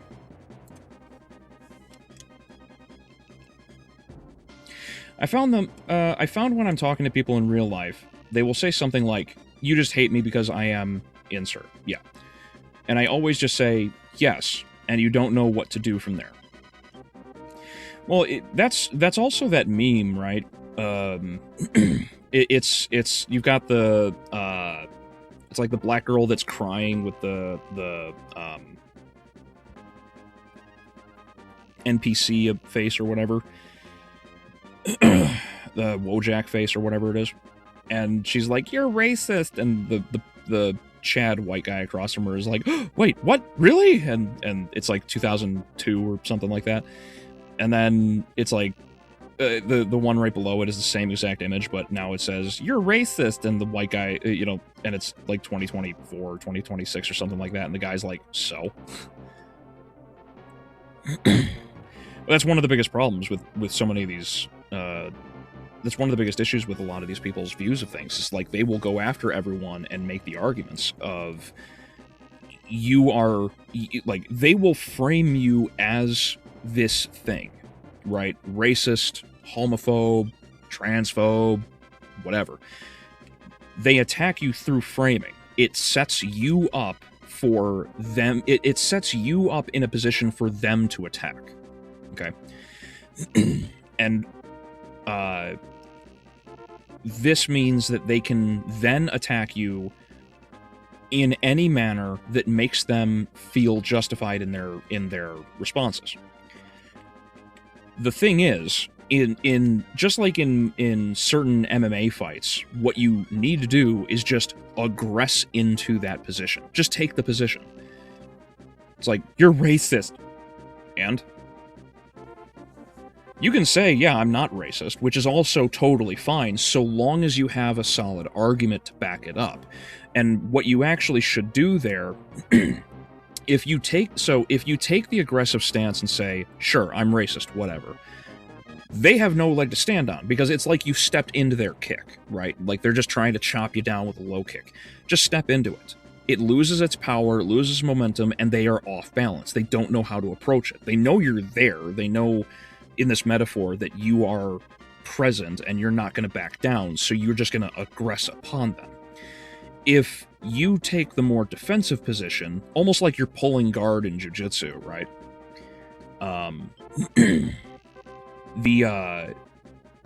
You let them throw something at you, and then just throw them away as if you're using their momentum, their weight, against them. Right? So, like, it's like you pull guard, and then you flip them over onto themselves. It's like, well, actually, I don't think I'm particularly racist, especially because of reasons A, B, and C, right? Because they'll say, well, you know, I don't care if you have black friends or whatever, that doesn't make you not racist. It's like, okay, well, actually, most people that you support hate you because of your race. So, in reality, you are fighting for racists. You know? And not only that, but you also have the absolute gem of information that came out recently, which is the SPLC was funding the was funding, you know, the KKK.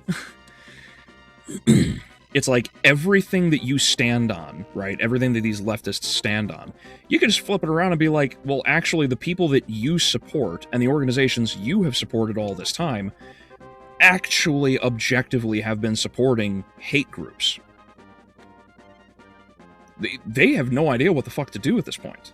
They have no idea. You know, so you flip that around, and then you just have to ask them, you know, I suppose you could follow it up with, like, okay, well, if that be the, you know, so if that be the case, like, what do you actually stand for, you know?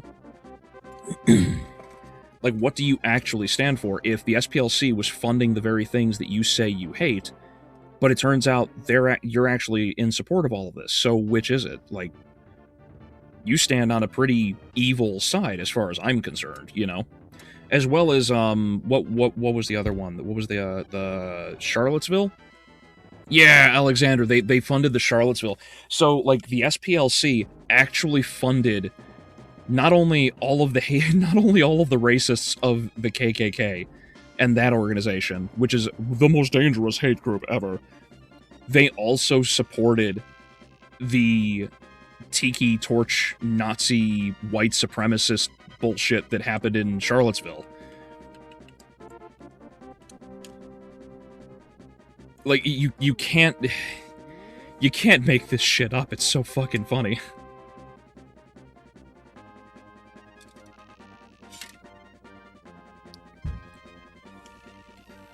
Isn't that from Aikido? It's in Muay, Brazilian Jiu-Jitsu as well.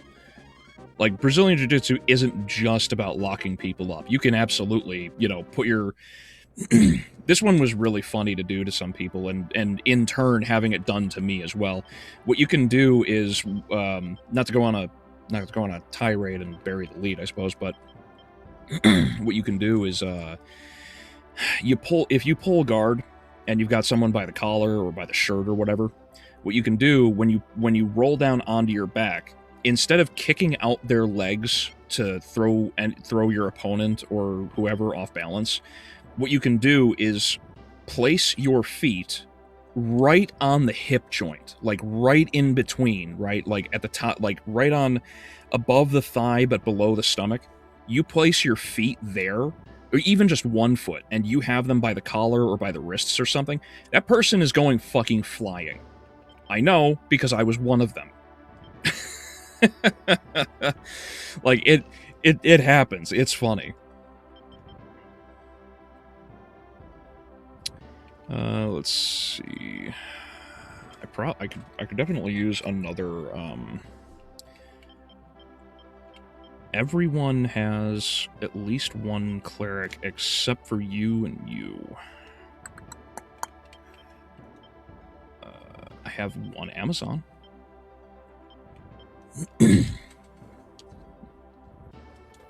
But yeah, if anybody ever does something like that and you pull guard or something, yeah, that's like absolutely something you could do. It's really funny.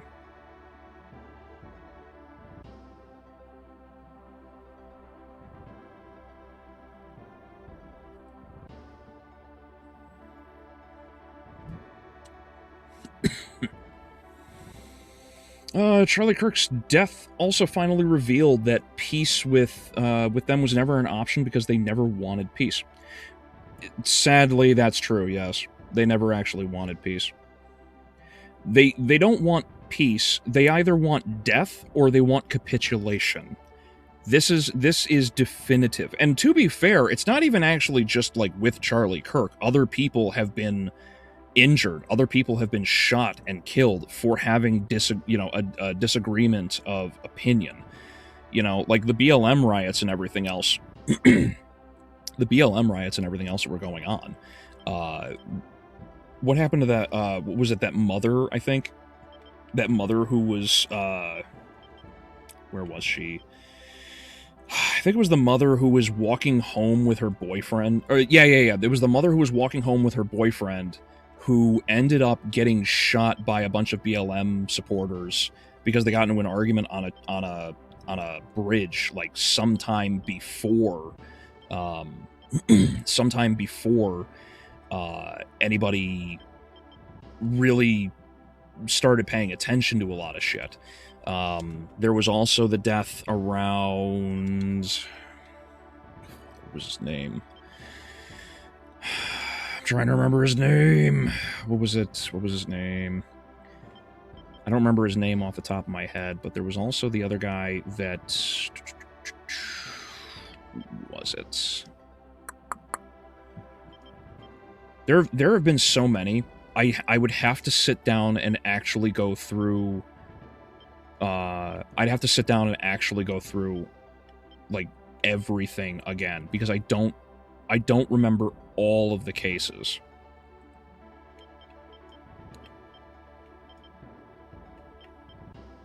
Oh, Righteous. She's a cleric. Cool. That actually covers Lanza's group. Awesome.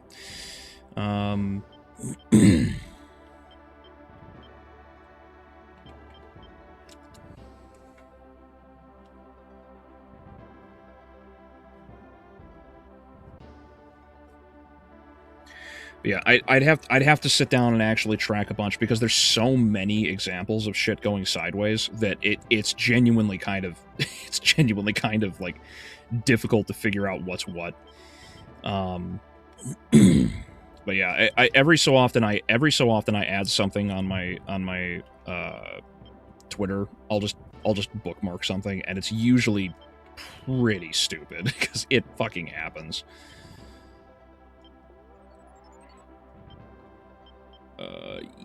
Yes. Give me. Yeah, it's okay.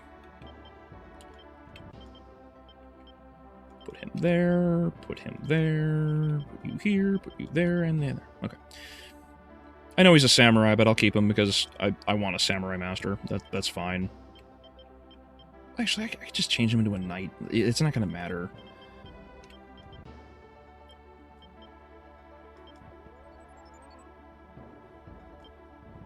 Larry Ellison's daughter is behind the game. Bro is the 5th richest person in the world. Oh, really? Really? So the game is just made by Nepo babies.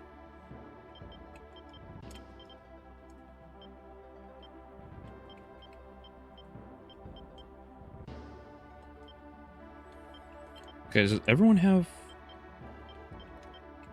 She'll become a cleric. Become a cleric. That's a cleric. Those two will probably become fucking...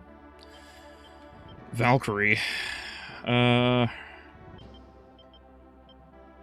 Okay, so Wings, Canopus, Gilbert, and Joseph. All of them need to be up front. Okay. Cool. Alright. This brings us to stage 5, Lake Genenia. Dude, some of the dumbest defenses for mixtape I saw is showing clips of your character doing nothing when the parts they show involve you only moving forward by pressing one button. That's it. Well, yeah, but so many of the other arguments I've seen as we've been discussing at this point is you can literally do anything with the fucking game and nothing will matter because your character can just do whatever. The game will play it. The game will literally play itself, which is just fucking frustrating. Not Warren. Not Hain. Joseph. Here we go. Let's dump Hain.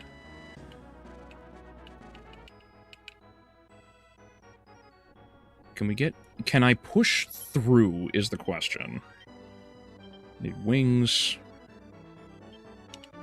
I should be able to level everyone up to the proper classes right now.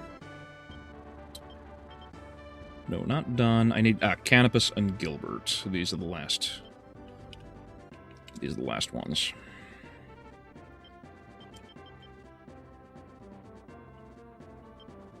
Canopus will probably be the first one to push through at this rate. Warren just became a thing, so let me put Warren here. Hain. I think Hain can establish herself there.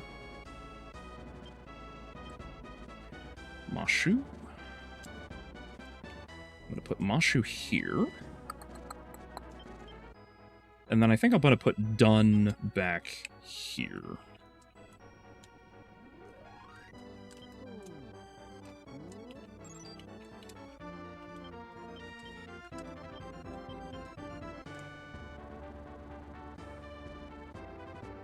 I really like the earlier levels in this game because they're all horror based, which is nice. One of my comments about Castlevania cartoon didn't show up in the blue box. Oh, it didn't? Yeah, I'm sorry I'm behind on the chats, but yeah, if you wanna drop it, then drop it again. I'll see about trying to catch it. Also, the game was funded by the Australian... Really? It was funded by the Australian government. That's so damn funny.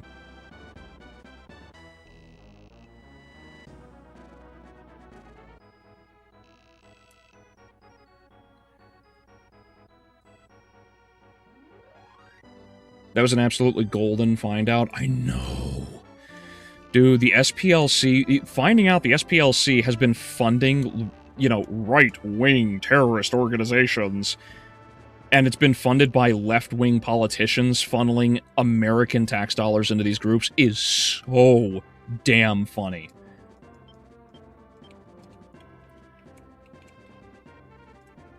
The irony is palpable. I don't know how else you view it. I believe it was called a monkey flip. I don't remember the exact technical definition or meanings. I just know I can fucking do it, and I've had it done to me.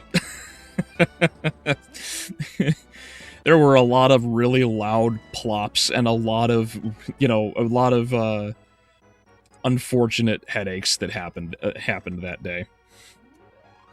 I should say those days, because you learned it once, and then everyone was like, "Oh, this is really effective," and then whoop. It's like, I like to call it the slide whistle class, because everyone just kept going up and then coming down.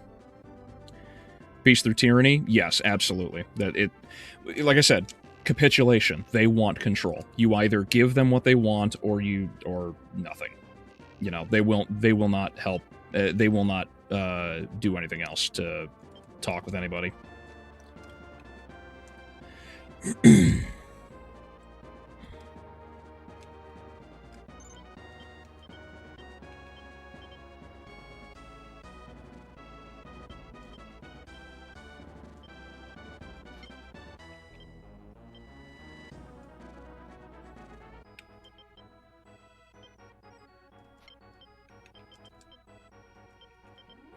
Actually, I should probably give... Oh, they're level 1. They are definitely not going to become Valkyrie at this rate, I think. I forgot because I made her the group leader for a moment, and she recruited them. Yeah, it's okay, whatever. They'll definitely get holy very quickly, which is a good thing. However, everyone's fighting in the water, so that's not necessarily a good thing.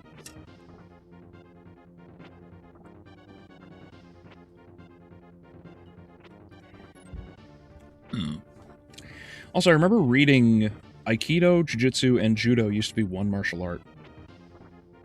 No? I don't believe that to be the case. They may have come from one, because Aikido and Judo, I don't remember which one's the older one. I think it's Judo. But again, I'm probably wrong. I think Judo was the originator, and then from there, everybody ended up shifting to... that's where it branched off to Aikido. And then Jiu-Jitsu came off of one of the two, and then Brazilian Jiu-Jitsu was the refinement in... That was the refinement in Brazil. But again, I could be wrong. It would be great if Star Fox actually got a sequel like they did in Nintendo GameCube. Yeah, it would be nice to not have to deal with another fucking remake, but I have no idea if that's actually going to happen. There are probably 100 examples every day, unfortunately, yes.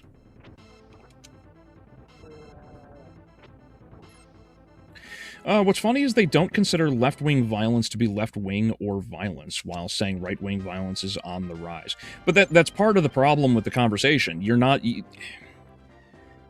part of the problem with all of the conversation is that the entire basis, and Tim Pool did a really good job of breaking this one down on stream multiple times.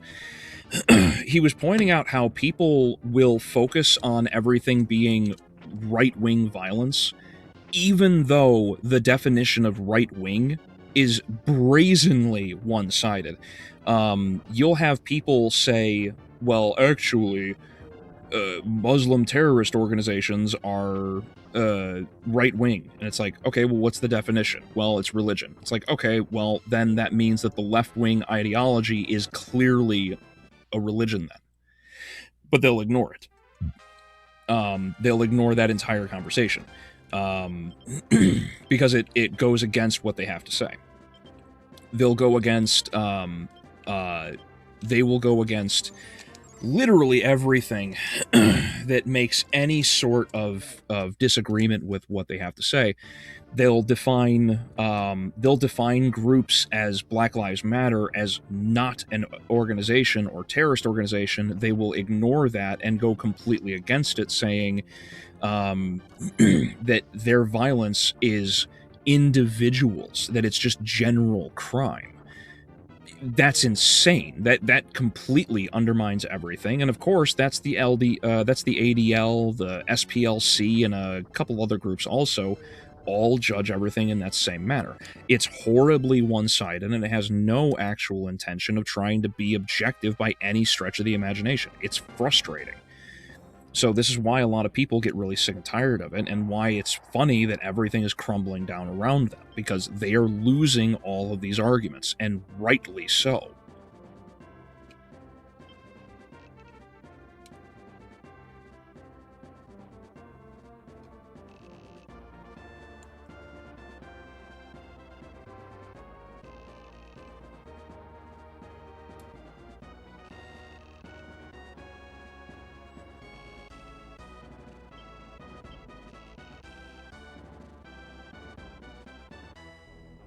Do you have Tactics Ogre? No, unfortunately I don't. The two games on PlayStation I would like to get a hold of at some point are Ogre Battle. Well, this one actually, it's Ogre Battle March of the Black Queen, because there's a limited edition version on PlayStation 1, and then there's obviously Tactics Ogre, which I would also love to get a hold of. I just don't have it. I have my PS1. I was I'm considering playing like Resident Evil 1, you know, come time for like when Resident Evil comes out in the September. But I don't know off the top of my head. I just don't. It's been a while, and I have no idea if I'll have the time. But yeah, no, though I would love to get a hold of them. I haven't. Plain and simple, I just haven't.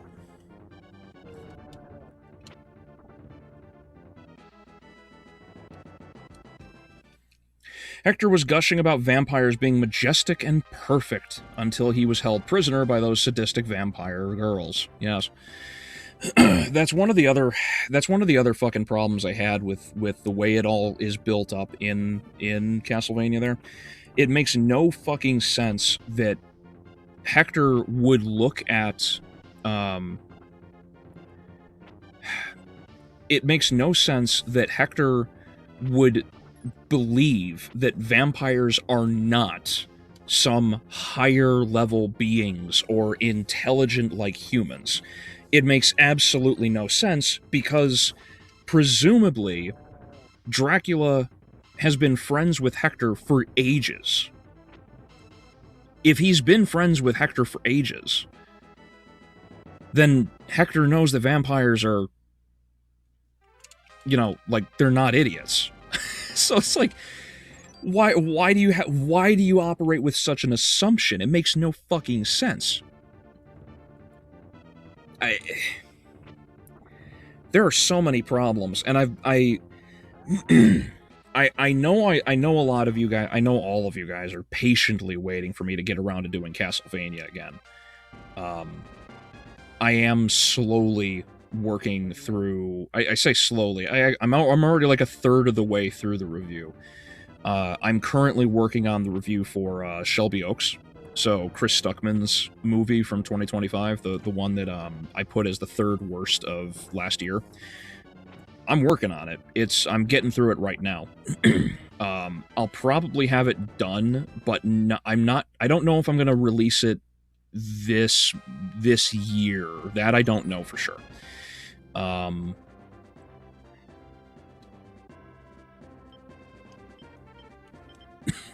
Excuse me. Nope, that's Gilbert. There we go. There's Joseph's unit. Okay. I don't know if I'm going to have it done this month, but I will end up getting that and Iron Lung done at some point fairly soon. However, I think what I'm going to do is I'm going to save those. I'm going to save those two for next month, because there are a couple other things that have to be done this month, because Odyssey is obviously coming out, and I haven't read the Odyssey in ages, so I'm basically just going to review it on its own basis. And then there's also Animal Farm. I gotta sit down and watch Animal Farm with my lady and go through that, because that's apparently a fucking train wreck.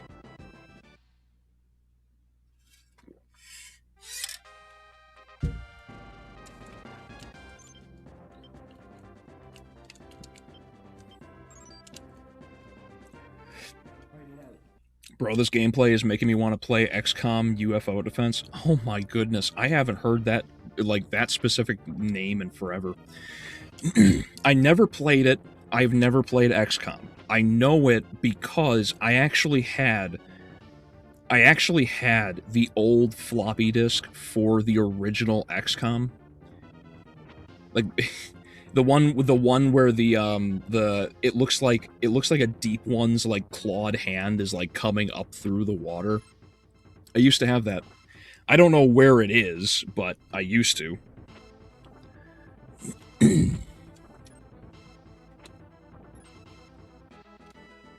Actually, it was Jiu-Jitsu that came first, then Aikido, then Judo. Oh, okay. Thank you. Like I said, I didn't remember the exact branch, but yeah, thank you, Alexander.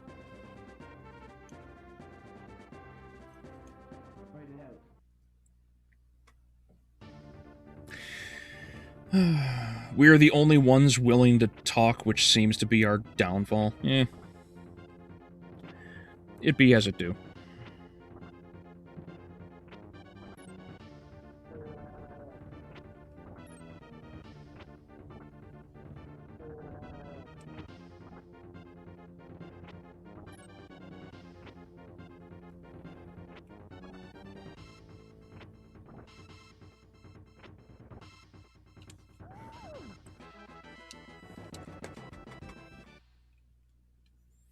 Anytime...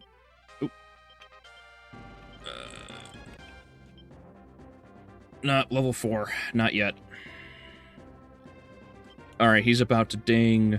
He's a knight already, and she will become a cleric. Fantastic.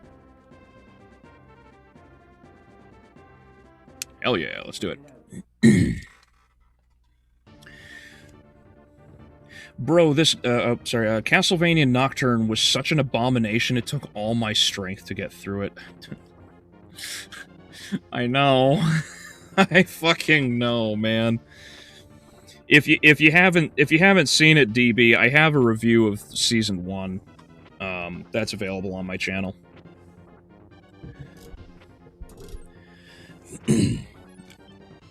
That was rough. I'd like to not have to go through that again, but I don't know. I might have. Well, I'm not going to go through Season 1. I trust myself and my knowledge of that quite a bit. So I'm not worried about having to watch season 1 again. I'd rather not. There is, however, Season 2. Season 2 I'm going to get through.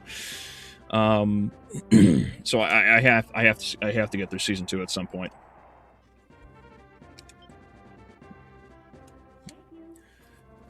So there is that one. I know there's that in Season 4. I have to finish getting through the rest of those. Because I know you guys are waiting patiently, and I appreciate it so much, but I will get through Season... I will get through Season 4 at some point fairly soon-ish. And then, of course, there is... Oh, excuse me. There is obviously... Iron Lung, there is Shelby Oaks, there's Animal Farm, there's the Odyssey. I do want to go back and watch The Bride, which was the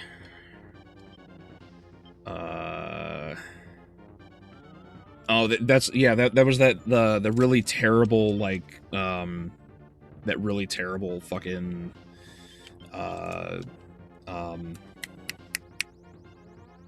Frankenstein movie. That's right. Apparently, it's just evil. So I don't know. We'll see how that goes.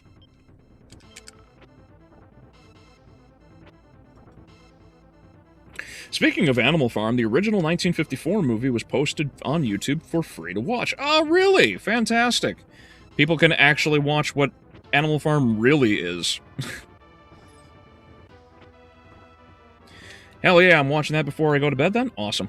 You know, that actually reminds me, DB, thank you, inadvertently. I need to sit down and I need to make a quick playlist for it at some point of all of the Castlevania reviews. Because I have Castlevania, I have seasons 1, 2, and 3 of the first season, and I also have season 1 of Nocturne done. I just have to go through and make season 4 of the first series and season 2 of the second series, which is realistically just part 2, honestly. But yeah, those are what I got to do. So yeah, if you want Castlevania content, I've got you covered. I just have to go through and do more. That's it.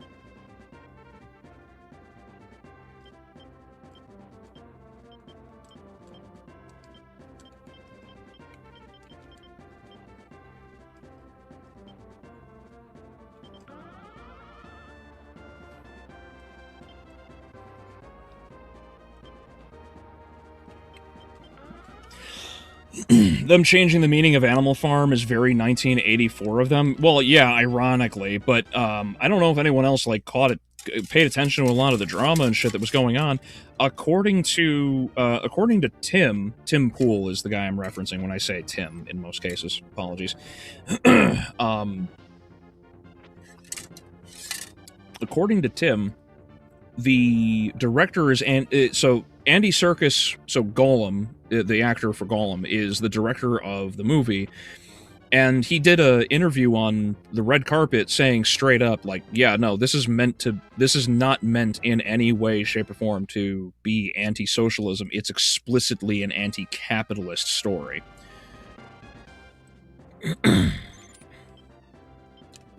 So I have no idea how that's going to go. I'm pretty sure it sucks. So we'll see. And according to Tim, he did a bit of a breakdown of it.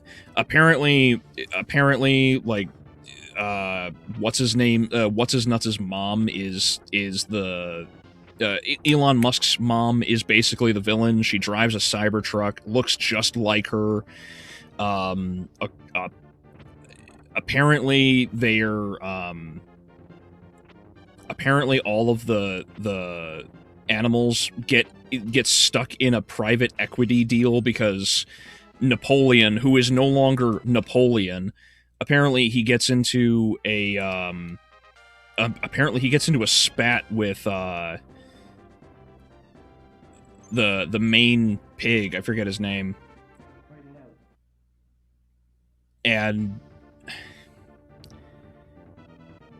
it's all about paying off debt. Like, it has nothing to do with,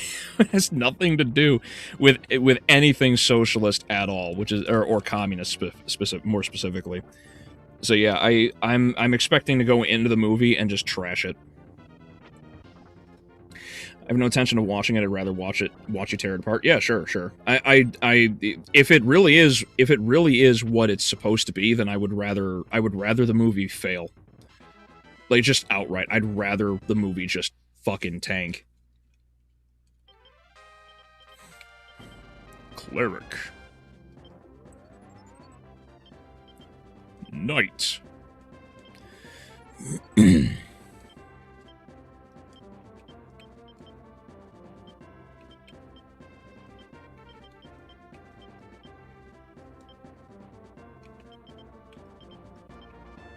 Snowball. Thank you, Alexander. Oh yeah, another doll mage. Let's go.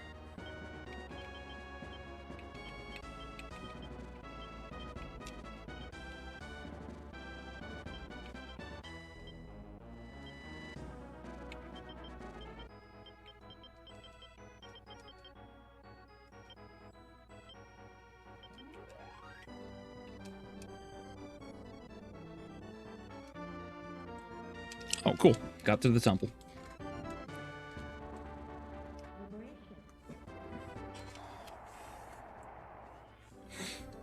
I didn't know they did a season 2. I can't watch it. I need you to review it so I don't have to watch it. Oh, yeah. Don't worry, DB. Let me just tank it for all of you as best as I can. I'll get around to it, don't worry.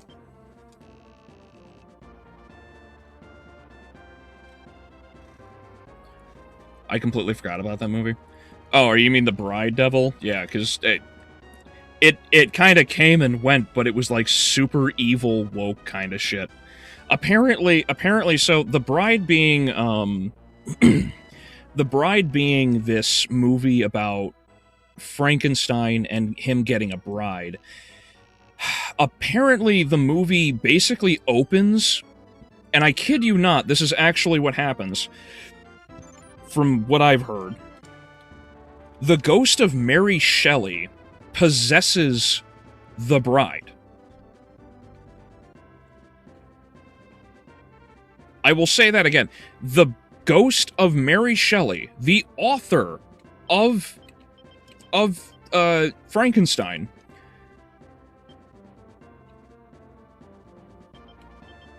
possesses the bride.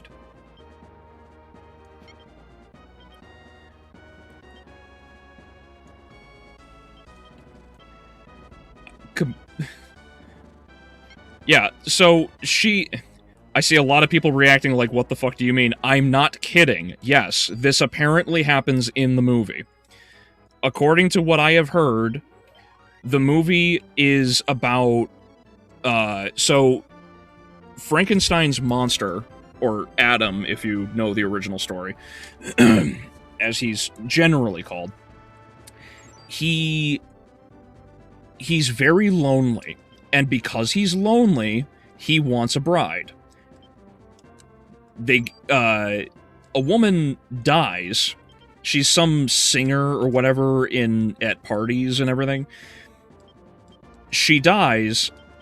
I don't remember. I don't know how. I don't know how off the top of my head. But apparently she dies. And in order to make her better for him, she gets resurrected by the machines, but according to the movie, the ghost of Mary Shelley, in an opening monologue, is very unhappy with having not been given the opportunity to, quote, write the story I wanted to. So she possesses the woman's body and just goes on this ugly, and I mean like morally ugly tirade, and like Bonnie and Clyde their way across the story, and they're just killing everyone back and forth. Apparently that's what it is. I don't know the exact details, but that's what I've heard.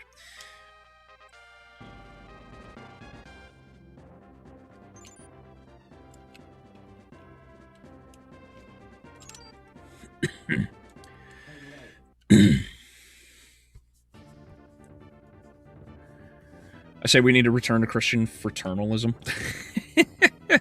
We just need to return back to Christianity, honestly.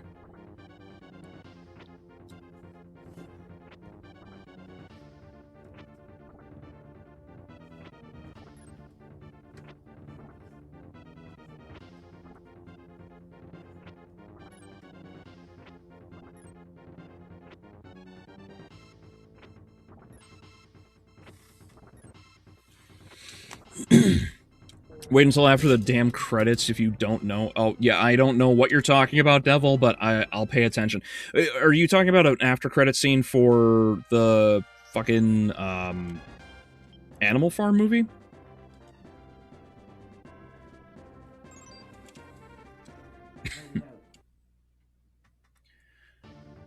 I'm back. Welcome back, Shadow.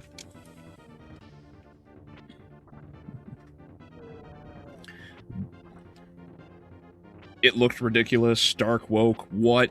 Completely forgot about that? Yeah, no, if I'm lying, I'm dying. Okay. Yes, that's apparently what actually happens.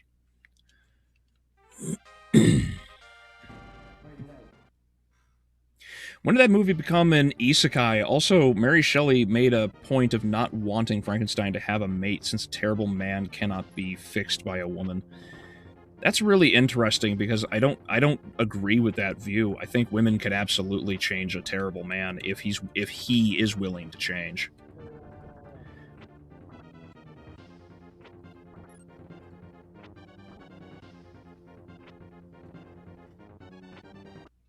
Oops. Didn't mean to hit that. Despite Frankenstein being written entirely by her. I know. We have a knight and doll mage, and we have another knight. Good. He's so holy, he couldn't even become a fucking samurai. That's funny.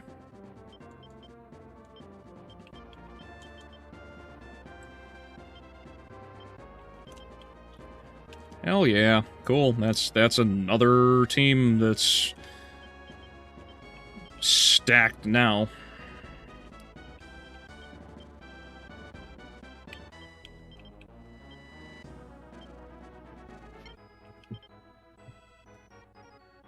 That was Mary Shelley's viewpoint? Okay.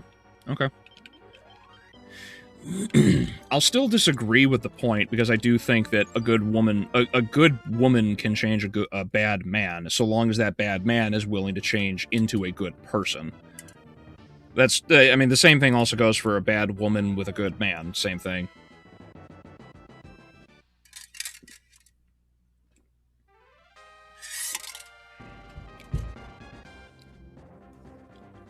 Get him, Canopus. There we go.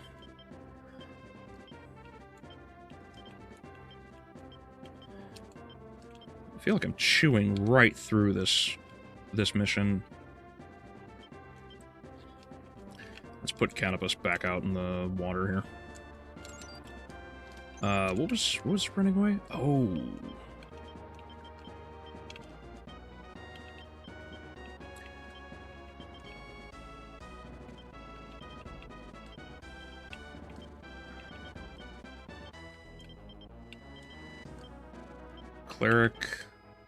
Cleric, okay.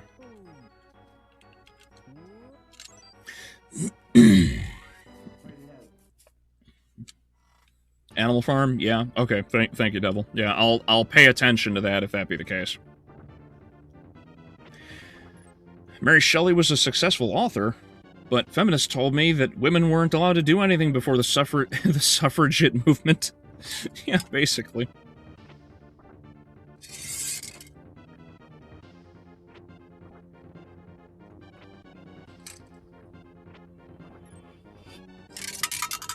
I was reliably told women weren't supposed to be good at anything. One historically classic horror novel later, everyone's like, it can't be. Can I get her before... What am I under attack by? I'm not going this route. Yep. Yeah, it's a werewolf.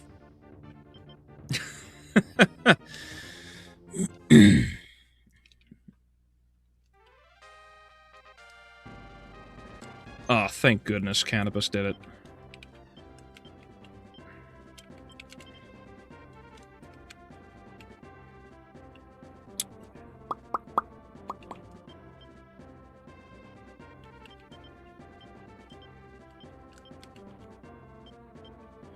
You know what? Let's do this. Let's see about putting Canopus up here in the forest, just to park him out of the way. Mary Shelley made Adam sympathetic, though. He was a broken man. Victor was arguably the villain.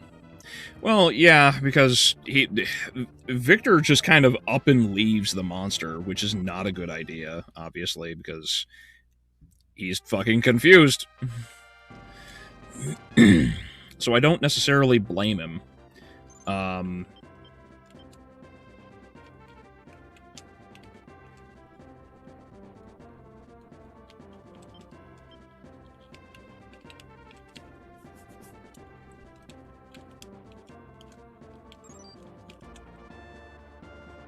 Hey, there's the treasure.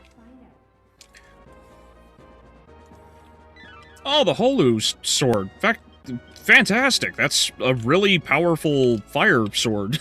I'm getting very lucky with a lot of these item pulls.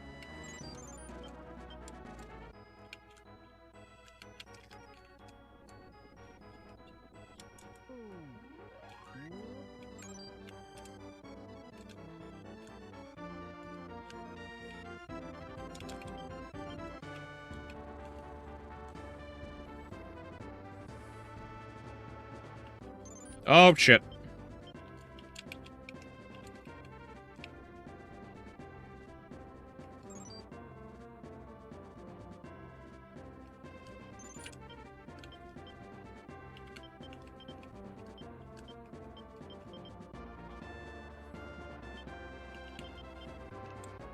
Oh, this is the evil sword. I'm thinking of what am I thinking of? Different weapon. It's not this one. I'm an idiot.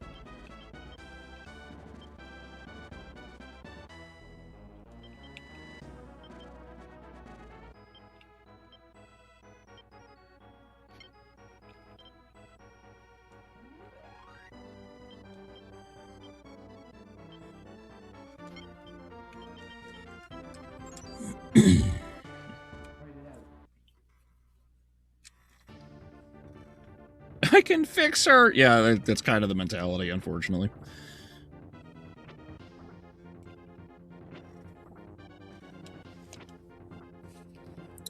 The monster was, also my above comment was why she had her viewpoint. Oh, okay. Never technically... Gotcha.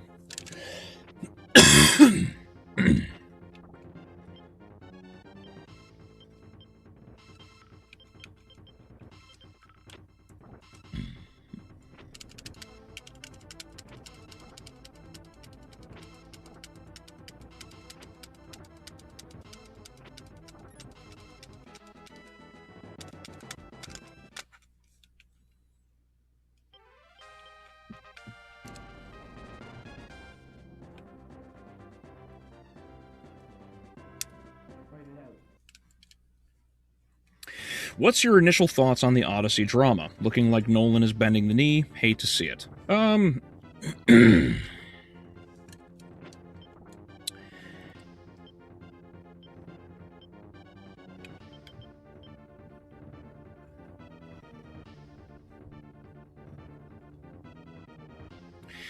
I think a lot of the drama that's going on around the Odyssey right now is a very carefully constructed and crafted narrative unfolding before our eyes. People already kind of had an inkling that some things were going to go on. I think I had commented on it a little while ago. I say a little while, like last year when the trailer came out, because there was we had what was it? There was the whole the quote-unquote controversy around Helen of Detroit, as it were, because they had Helen of Troy was revealed to be Lupita Nyong'o, and people were confused as shit by that. Like, why is she Helen of Troy when Helen was most likely not at all sub-Saharan African? It makes no sense. So for them to do that was quite foolish. But we didn't get any major comments about anything otherwise. And so when people saw that, people were like, okay, it's probably going to be, you know, it's probably just another DEI hire. It's not like an actual terrible decision was made necessarily. No, it turns out that was actually probably very much the fucking case. Because Travis Scott was put in the movie, apparently. Not that I know anything about Travis Scott, to be fair. But apparently Travis Scott was put in because, according to Nolan, there were no orchestras. Orchestras just didn't exist at the time, which is insane, because that's not true at all. Like, maybe not in, like, the modern sense, how we know what an orchestra to be today, sure, but, like, large bands were always a thing. They always have been a thing. So for them to go this route and try to argue otherwise is batshit insane. So, yeah, it makes no fucking sense that that's what they ended up doing. And then you also have the,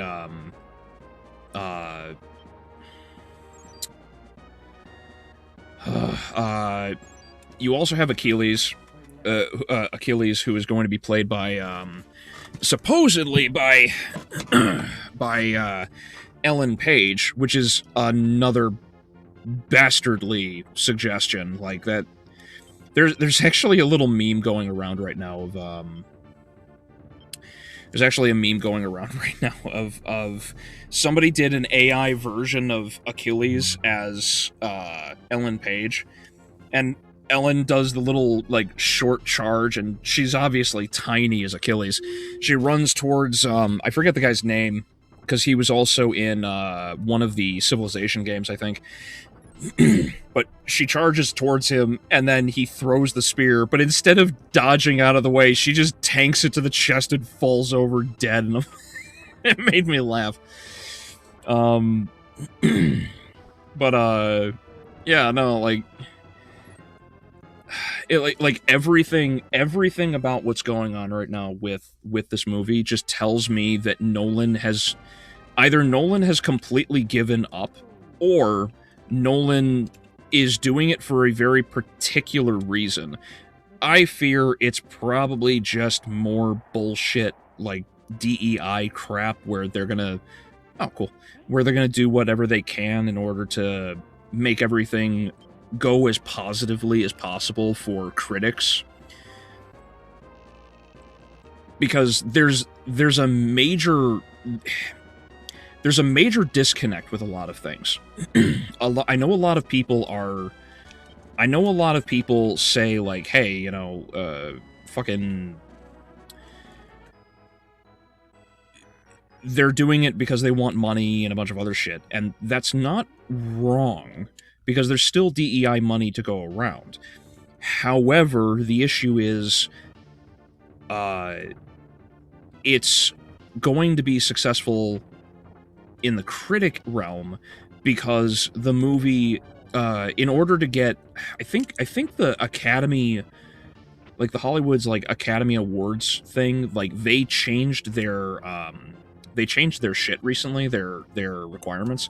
Apparently, in order to have a movie even be considered for best movie of the year, it has to have at least X% or X number of individuals who are, you know, quote unquote minorities. If you don't have any minorities, basically you can't have a best of the year contender. So I don't know if it's percentage based or if it's a flat number base, but that's one theory right now that's going on for that's one number that's one theory that's going around for Nolan's Odyssey. Everything else, I to be perfectly honest, I think most of it's just, I don't think he cares. I don't think he at all cares about anything that's being said or going to be done. I think he only gives a shit about making his, making the story, and he doesn't give a damn about accuracy. That's my take. As for the drama about everyone being the different characters and everything else, yeah, it's all stupid. I'm not a fan of it.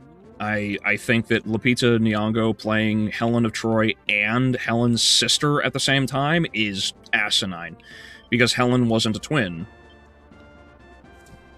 He's just fucking with things, and if that be the case, then I highly doubt that what we're going to see as a movie is going to represent the. I highly doubt it's going to be, or represent, for that matter, the Odyssey. I just don't think it's going to work. Again, I will point out, to be fair, if the movie is objectively good, people will acknowledge so. But most of what's going on right now is all drama-based. It's people realizing and learning who has been cast as what. That's where all that's going on right now. So Travis Scott being in there because he's a rapper is retarded.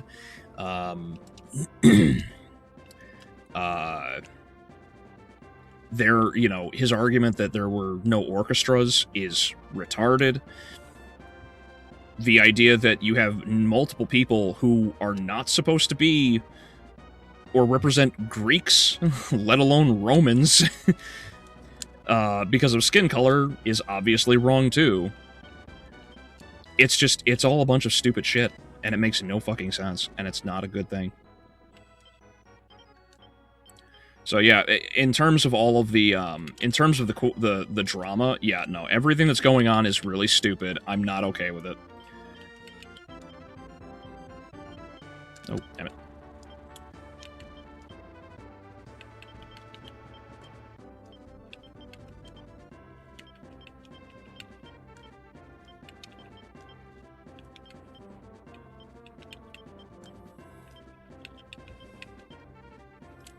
Come on.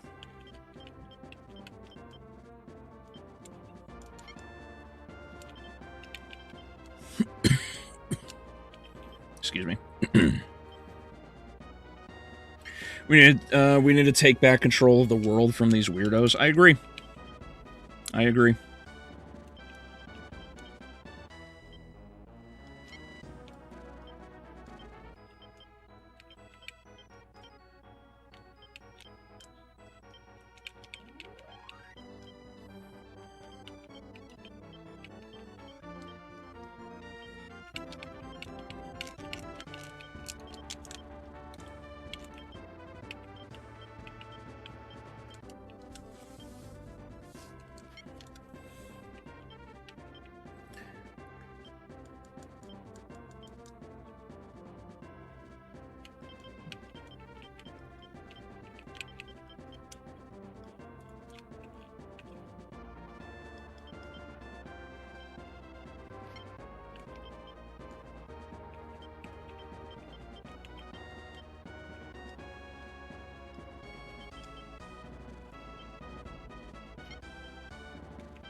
Oh, cool. Another 53,000. Nice.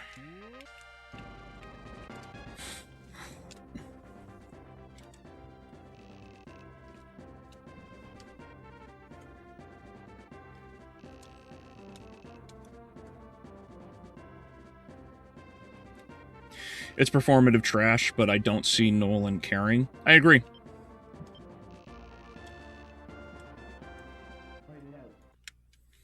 Yeah, I don't believe any of it's real. Like, these people clearly do not care. The blind man befriends only got close to him because he could not see him. At the moment, his children see Frank. They think he will attack the blind man. Oh, the blind man he befriends. That's right. That's right. Yeah, I have no idea how that's gonna go. I have no idea. For all I know, they kill the blind man and the friends. The monster's body was sewn together. The person who didn't mind him was blind, so he only heard the monster speaking to him. That's very true. Yeah, solid take. It's tragic because Nolan could have delivered an epic win here, but now it's mired in controversy for no reason at all. That is another theory that's going around, is like maybe he's trying to tank the movie on purpose, but I don't see that being the case. Why would Nolan give up like that?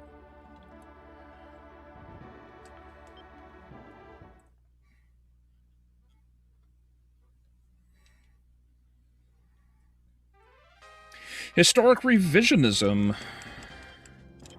This is also true. That's a big problem in Hollywood today. This is also what younger people who don't know any better will grow up with, shaping their worldview. They know what they are doing. Oh, yeah. The reason, see, like, this is one of those things that, but this is, see, like, Animal Farm being attacked in the way that it was and altered for the worse in this way is entirely so that they can try and, control the narrative. Just plain and simple, that's what it is. If you can change, the person who, like, if you control the information, if you can change the history of things, you are going to change the hearts and minds of people. And those people will start to think and view things in your way. That's why it's a very slow boil. It's not meant to try and it's not meant to be a serious effort to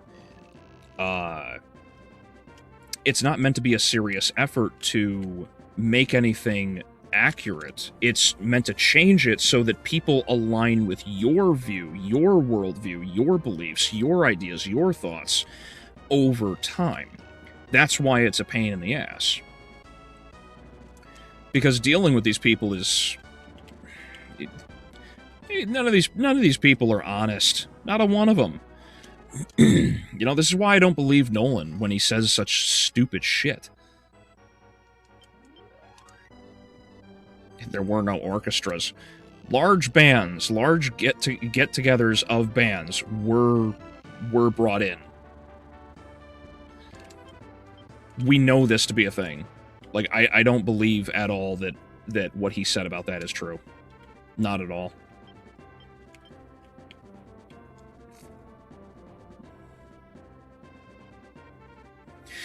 I am also speaking from experience. I used to be far left when I was younger and didn't know any better. I call it Democrat by default. The more of the truth that I learn, the angrier I get. You're among good company, Mitch. I used to be a leftist as well. Like I used to be a few steps shy of full-on Bernie bro. That's where I was. And then after I started asking questions and my own friends turned against me because I had questions, I realized something was wrong. So I ended up voting for Trump and I never went back. I am so fucking glad I did. Hell yeah.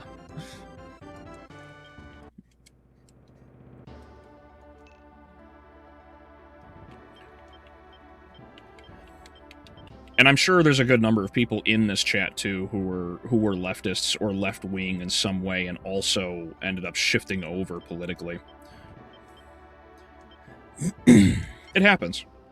It happens because truth, reality has a right-wing bias, at least in the context of the way we perceive things today, because that's certainly the truth. It's certainly the case.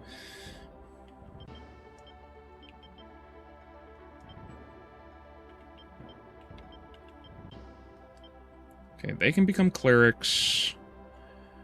I have a werewolf. The Beastman can change to... Honestly, I should probably add a fighter to Cannabis's group.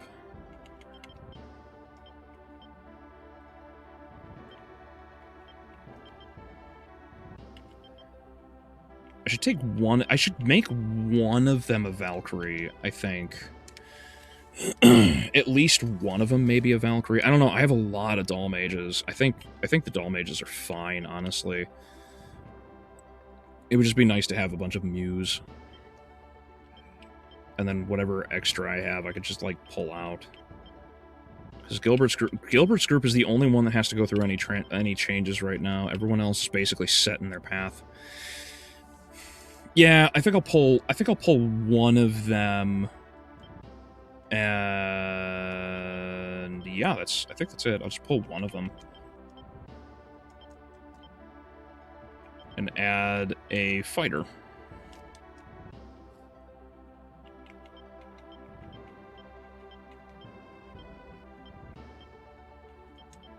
We'll go Kane.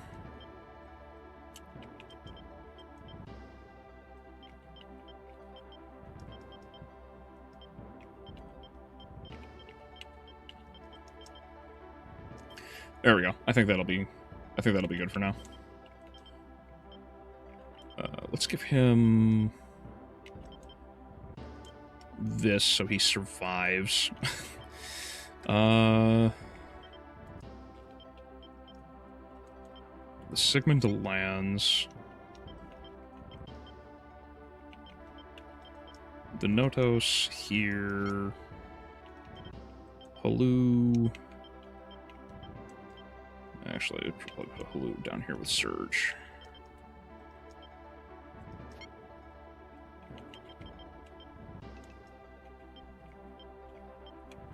Yeah, that's fine.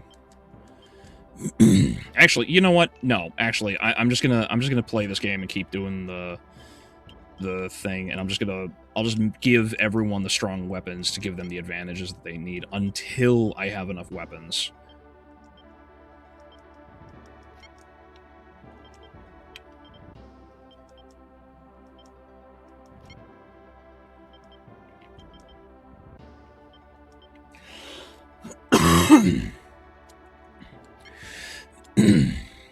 I started paying attention in 2016. I thought some of my views were pretty basic.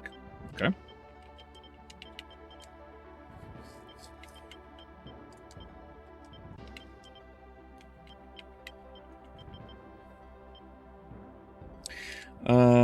But I was getting called a Nazi by Bernie Bros, and that also helped open my eyes.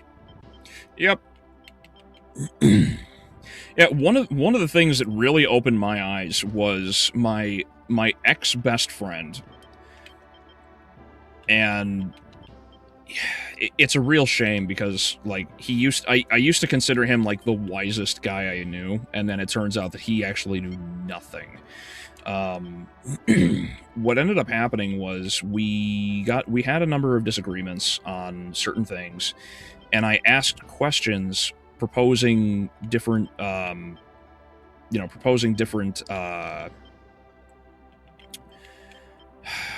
basically, like, outcomes, I guess. Like, what if X, Y, and Z? And then he would argue, well, I would care much more that, you know, we don't even go near that route because he didn't want anything possibly to go bad.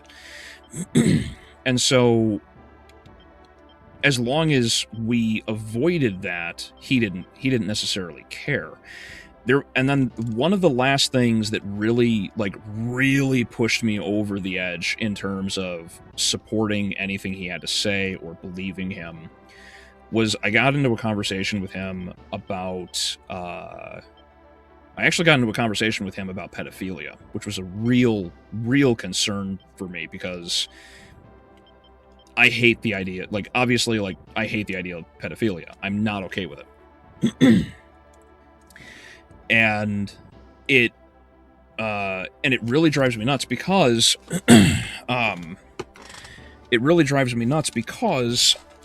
when I told him, like, pedophilia exists, but, like, the individuals who perform it all the time are just evil. They're predatory. What do we do about that? He argued, we don't kill them, we don't execute them because they're people. That would be wrong. I said, okay, but, like, the kids are victims. We can't, you know, we can't do that. We can't just let these people continue to live necessarily, right? Like, if they're just repeat offenders, they're going to keep doing it. So he proposed, and this one freaked me the fuck out. He actually said it would be best to give pedophiles child dolls. Like, actual child dolls. So that they had a lightning rod, as it were. When we had that conversation, that was basically when I started, like, alright, I need to figure out real fucking fast what I believe here. Because if that's the kind of shit that he supports, what other people are supporting Bernie Sanders right now? It's a fucking shame. It really is. That's something he actually told me, and I told him I couldn't agree with that. That's fucking wrong.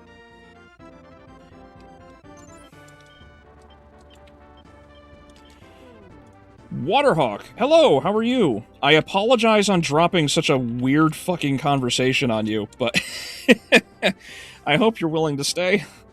I just discovered your channel through your Castlevania reviews. I can't believe I found someone who is a devout Christian and an Ogre Battle fan. Good work. Thank you very much. Again, I apologize on like dropping a bit of lore dumping myself onto others right now, I suppose, but sadly this is a bit of history that if you weren't here contextually, Mitch was explaining he was a lefty and shifted over in his political end, and I was giving context for where I was politically and then the people I was dealing with. So yeah, that's basically what ended up fucking happening, and unfortunately my buddy was he was a real nut job in the end. It's such a damn shame. I miss him. I really do. Good. He really was a good guy, and it just all of it crumbled, the whole facade. When it came to, and the final straw for him with me was actually the border, which was actually the border dispute. That was the one that pushed him over the edge and had him sever ties with me. It's a real shame.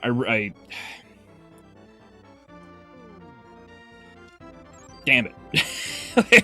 That's just what it is. Just damn it.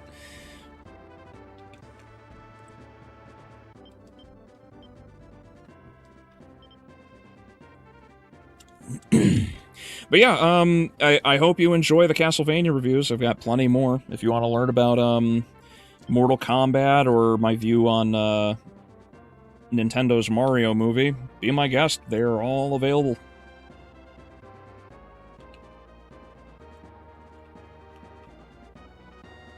I don't think there's any more.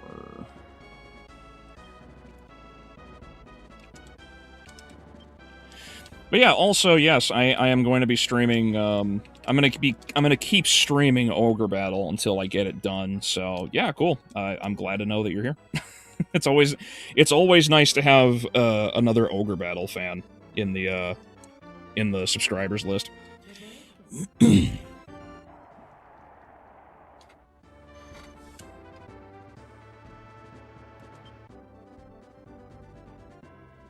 Ooh, temperance. Pre-2016, Donald Trump used to be one of the most semi-beloved figures on the planet, but when he ran as Republican, everyone turned on him. Well, yeah, that's kind of how it goes, unfortunately. Askendale! Hey, yo! That's one of the stronger, holy swords.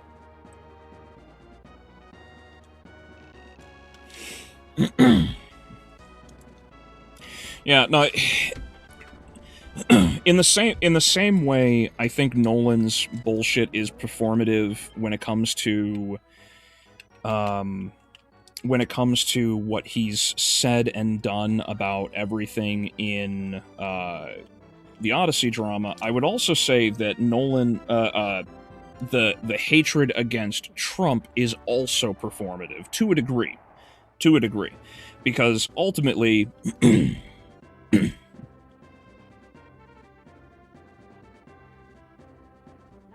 Albeleo, I can't see the game.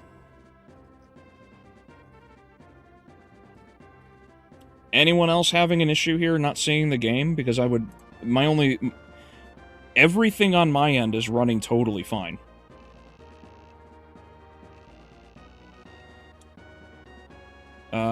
Shadow, Alexander, Adrian, if you're still here.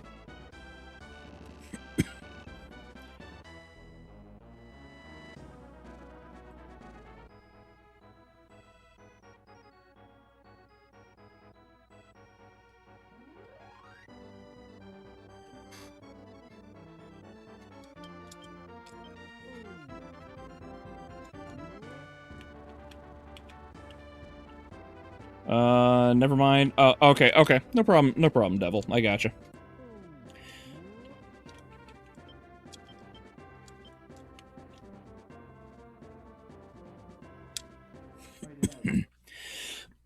No problem, Devil. Thank you, everyone. Thank you.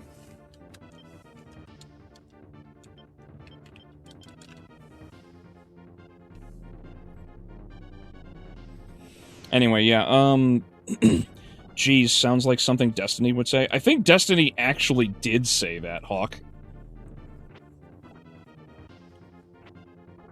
I could be wrong. I don't know. I haven't watched Destiny in a long time, not since like the StarCraft days, and boy, did he go... He went fucking insane.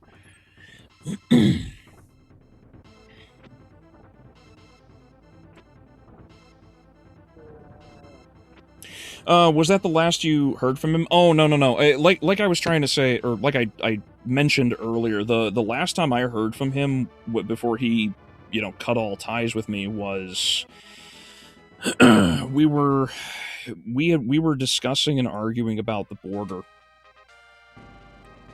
The border is what finally was the nail in the coffin between our friendships.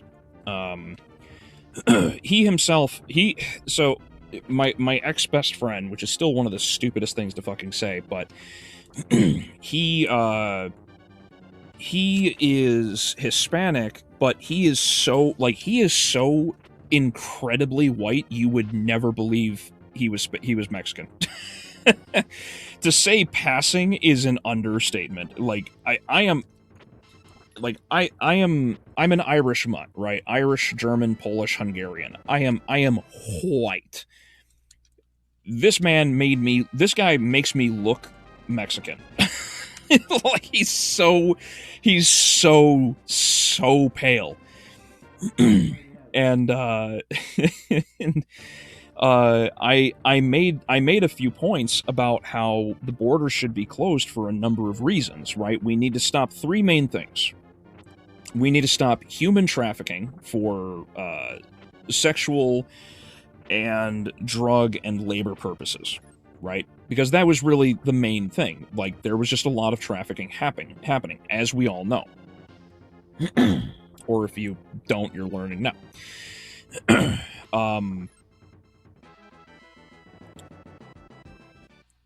I care most about the children who are being brought over the border illicitly and being used as pawns, as you know, for sex slavery and a bunch of other shit. That was my major concern. I also really hate the drugs because this was right around when fentanyl was starting to take off as a major concern here in the United States. And then, of course, the last one was just labor, because if we keep importing a ton of people, we're not going to have any workers here in the United States because they're all going to be illegal. So the United States economy is going to weaken. That was the argument I presented. He said, that's racist.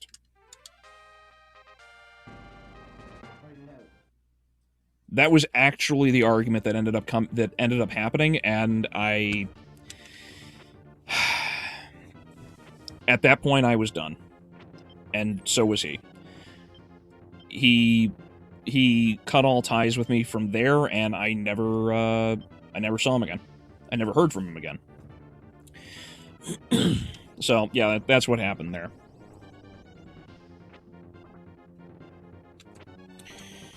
I used to be center or left, but I noticed a lot of people hating on Trump to join on the mob, so I did my own digging and noticed some talking points against him were wrong. Yeah. Yeah, makes sense. That's usually how it goes.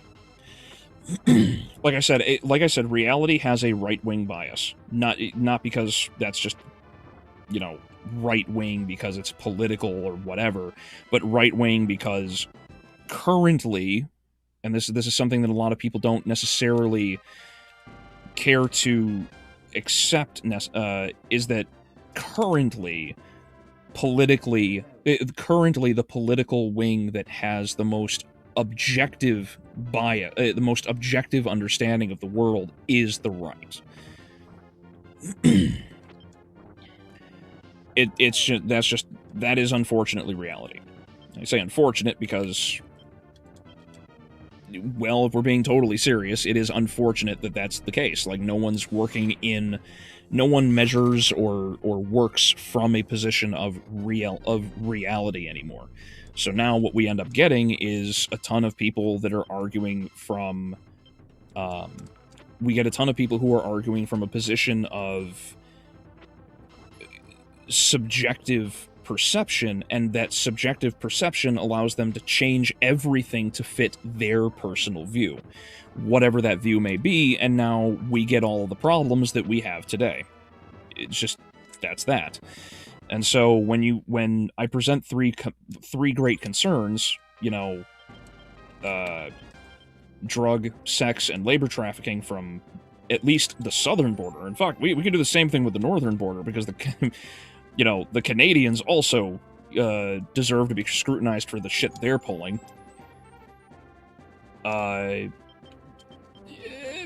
Obviously, all these fucking problems are happening, and with everything going on, it's asinine, because saying that's racist isn't a fucking argument. It's not. You know, that's why I said that the framing is stupid.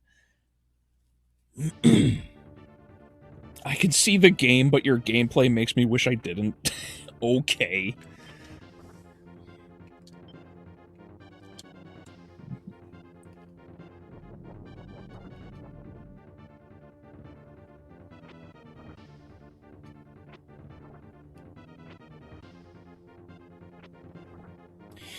Them complaining about Trump and the Epstein files, but not anyone else in the files, tells you everything you need to know about them. They don't care about the victims, just Trump. Yeah. Yeah, unfortunately, that's just kind of how it goes. It doesn't matter what you say or do at this point, and anything and everything will end up going one way or the other, and they will do anything and everything to make their conclusion.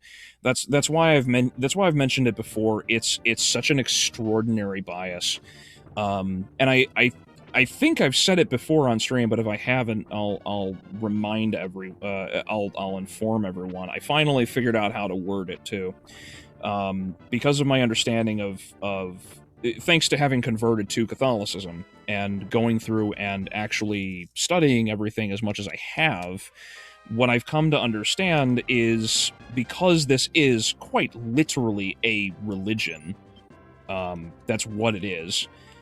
It's a bastardization of the first of the first commandment, which is so the first commandment being, you know, I am the Lord your God. You shall have no other gods but me. Right? Very simple, very straightforward. It's God, and that's that. If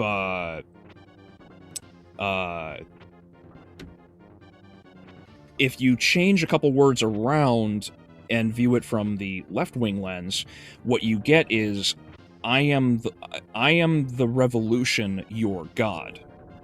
I am the revolution, your God. You shall have no other narrative but me. When you view it like that, everything falls into place. Everything falls into place.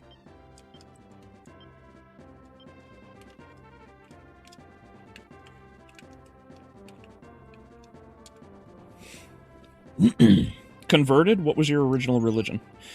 Well, I suppose technically it would actually be evangelical, but that was, you know, that's because I was defaulted. I defaulted to it because that's what my parents were. Atheism is what I fell into because of, like, my ex-best friend and a bunch of others. And then after that, and I started, I became agnostic. And then after meeting my now wife, I have become Roman Catholic.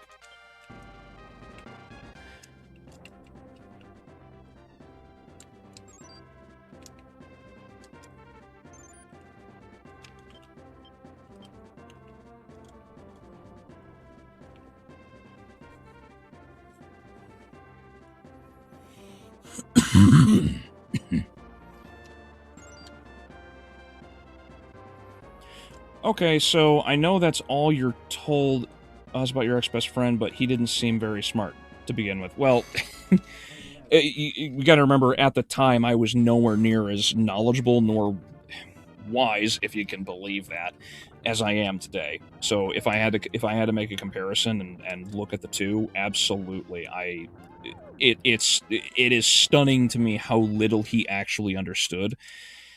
And I fear especially now, it's also a point of how I fear it's also a point now of how little he may know still today. That's the thing that's really, like, that's the thing that's, like, really frustrating, is he probably hasn't learned anything. So despite everything I spoke about, despite everything I questioned or whatever, there's a really good chance he literally didn't learn a fucking thing and actually doesn't care anymore. Period. Which is a real damn shame, too, because it's like, dude, you probably could have done a little fucking better here.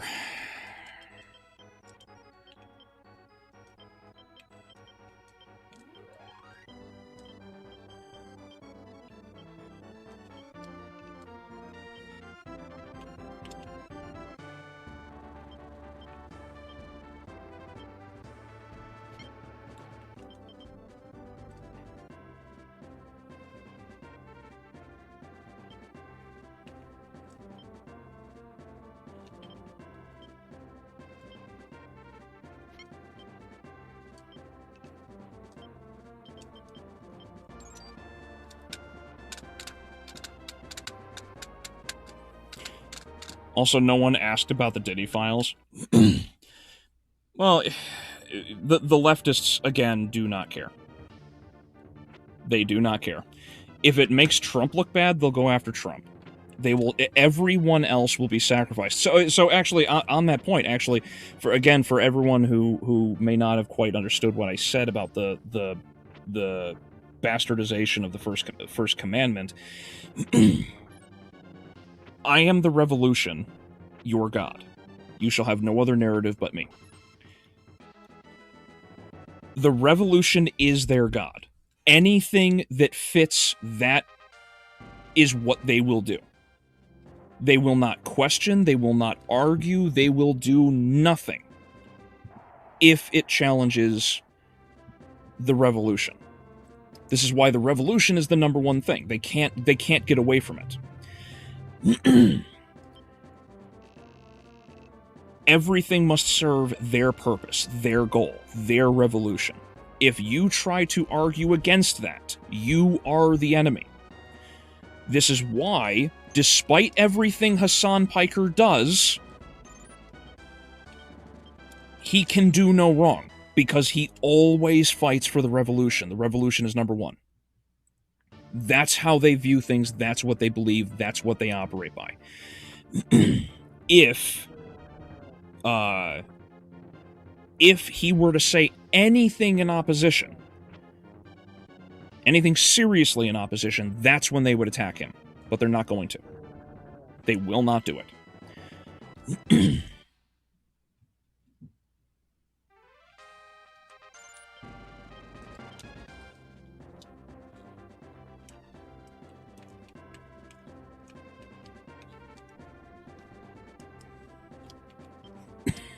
Excuse me.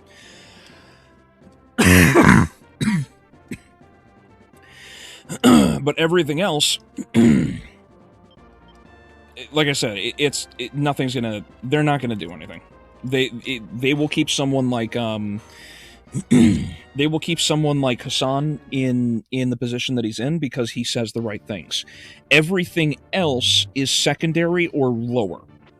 This is why, if you were to look at, let's say, what happens with Kaya, for example, his dog, shocking his dog. Shock my dog, I can't stop. Yeah, that song is so goofy. But it's true, though, right? Like, they're not going to break from that. They're not going to disagree with it. Because if they did, it would make them inconsistent. And they're not going to be inconsistent. They don't want to do that. So what you're going to end up seeing, excuse me, what you're going to end up seeing is they will sacrifice literally everyone else. Everything they do. If I had the chance to sit down with somebody like, somebody on like a religious or a political channel, I'd break it down a hell of a lot more specifically and in more detail. Every commandment is effectively reversed. Okay, I am the Lord, I am the revolution, your God. You shall have no other narrative but me. Okay, that's the first one. Instead of let's say the third, fourth. instead of saying that they are okay with, or instead of saying honor thy parents, they say dishonor thy parents, because they attack the community, they attack the family, they attack the family unit. They do not care. Oh, the Kukai staff. That's funny. That's another holy item. They are not about. They are not about honoring their parents. They don't care because the parents stand in opposition to them. So because the parents stand in opposition, you're not going to see that. You're not going to see any sort of support of families unless the family it bows to the revolution. In the same way, it's instead of thou shalt not steal, it is thou shalt steal. Instead of thou shalt covet thy neighbor's wife, thou shalt covet thy neighbor's wife, because they're all cheating and sleeping with each other, and they're all fornicating left and right. That's what they're doing. Excuse me. Thou shalt steal. If it's in favor of the narrative, in favor of the revolution, they'll fucking do it. They do not care. That's because it all serves the revolution. The revolution is their god. They can't disagree with it. They can't break from it. Because if they do, they're damned. This is why everybody who was a part of it, they've all gone their own separate ways. They've all tried to get away from things, and that's what it is. Where the fuck are you going? But yeah, that's what it is. For them, the 7 deadly vices are their commandments. Yes. Yeah, they reversed the sins and virtues.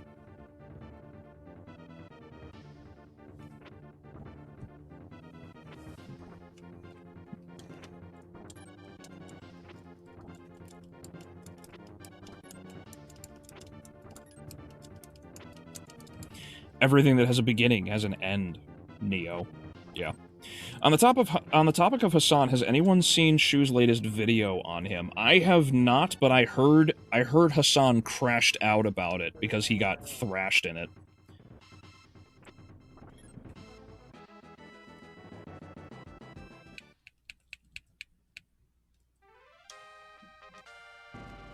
Damn, couldn't catch him. That's okay.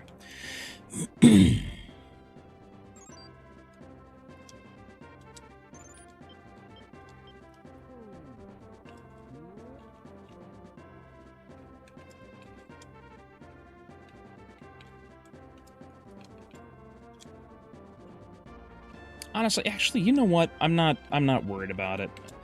I think I'll let these ones slide.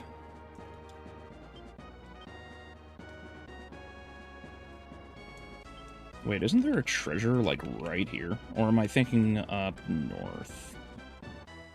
There might have been a treasure there. That's okay, I'll get it later. let's fly Destin around, and I'll take out I'll take out Deneb and end the stream soon. Excuse me. Atheists prove or debunking God using science. That is incorrect, Alexander. Atheists do not believe in God. Period. They just don't believe in any sort of God whatsoever. Atheists have taken up the argument of trying to argue against and debunk God using science, and they fail every time because you cannot prove or disprove God using science alone.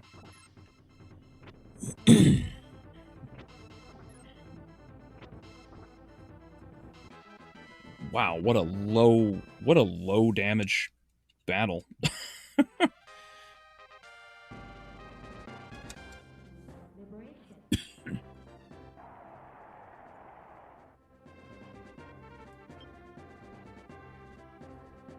I actually like the Matrix Revolutions more than Reloaded anyways.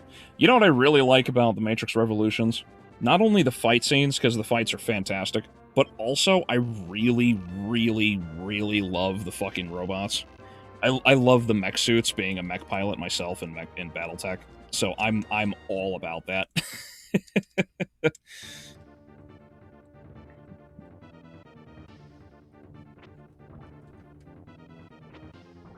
Hassan and crashing out are synonymous these days.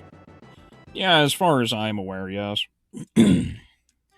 Although I would argue that him being just fucking retarded is also just synonymous.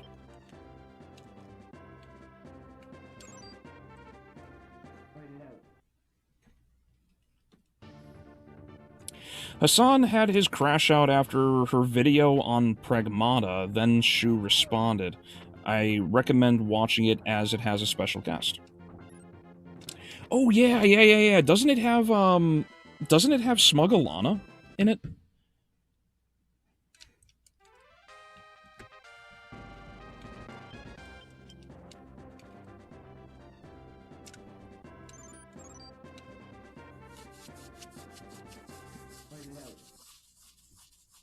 It was a tag team of the century with her and yeah, Smuggalana. Thank you, Shadow. Yeah. Probably one of the best videos of the year in my opinion. Awesome. Yeah, no, I really like Shu. I really like Shu because despite our differences, which I don't really care for, Shu has matured a lot as a person, and I really appreciate that. While she still is left-wing, as it were, she's not a fucking moron. Like, she has her disagreements, she's not going to back down from it, but she's also going to focus on truth and objective information, which I appreciate so much more than anything else. So yeah, I'm totally in favor of supporting her, and every so often when she makes a video, I check it out. I haven't watched anything from hers in a while.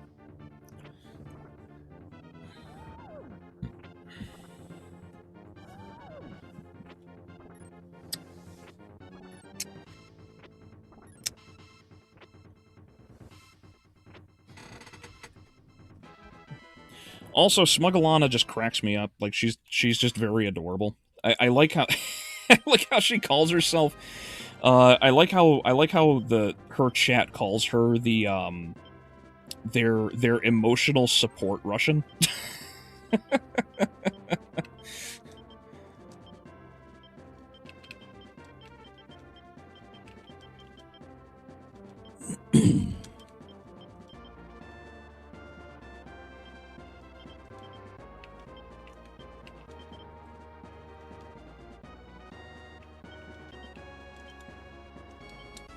Oh, actually, I just, you know, looking over and realizing, because he's still here, Hawk, if you're still in the channel, buddy, Adrian here actually has a channel pretty much dedicated to Castlevania, far more than I.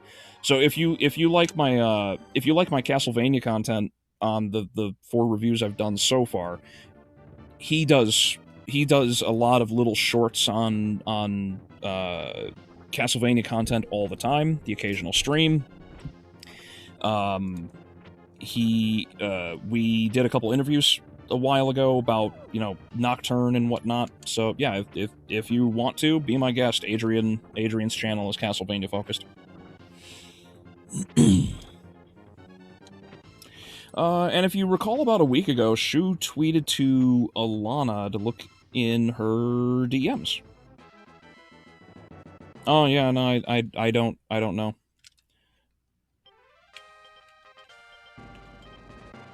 Right. Awesome.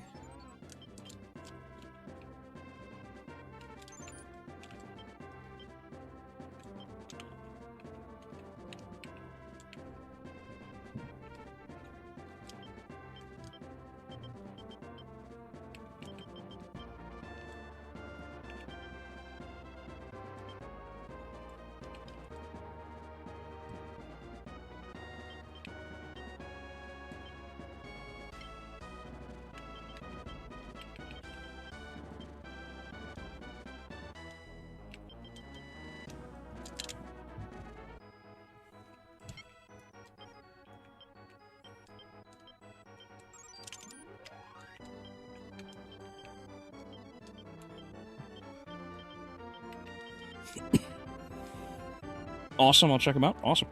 Cool. Yeah, the more the merrier. I know, Adrian, you just passed, like, 3,000 subs, right?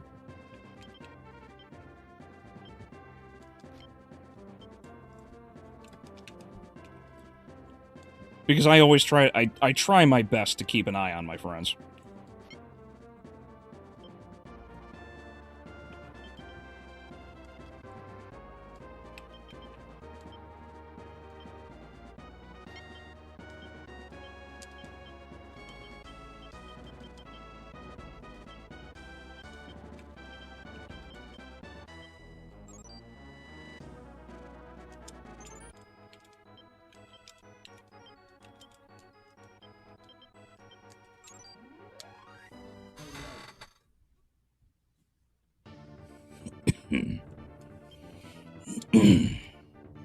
That's funny because Alana is part Russian and Ukrainian.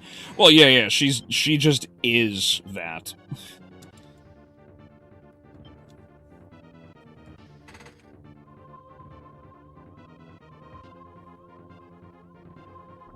I will do some longer videos on Castlevania and Legacy of Kain, Vampire Hunter D as well. Nice.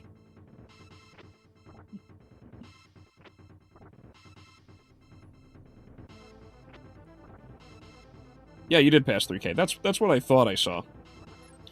Yeah, every so often, whenever one of your shorts pops up on my feed, I watch it, I give it a like, and then I wait for the next one.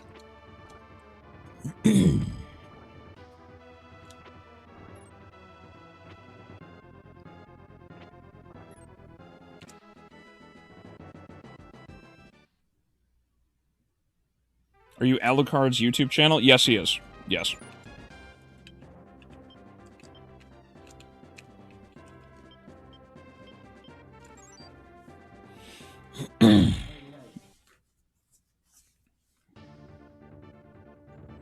Since you know more than me about the Bible, Samson versus Goliath. Ooh.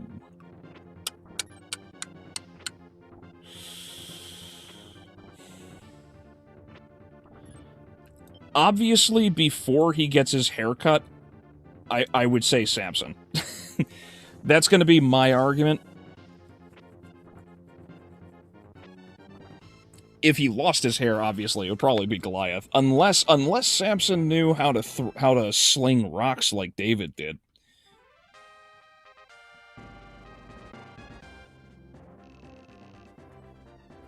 Here's Deneb.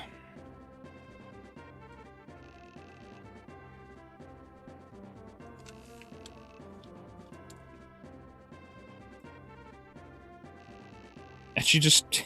It's funny how she just, like, straight up hits on you. Well, the narrator for BBC's Planet Earth turned 100. David Attenborough, brother of Richard Attenborough. Really? No shit. I didn't know he was still alive. I'm glad to know he is, though. good old Fool card, because I have been thankfully blessed, thank God, for all of these Fool cards for the last three stages in a row.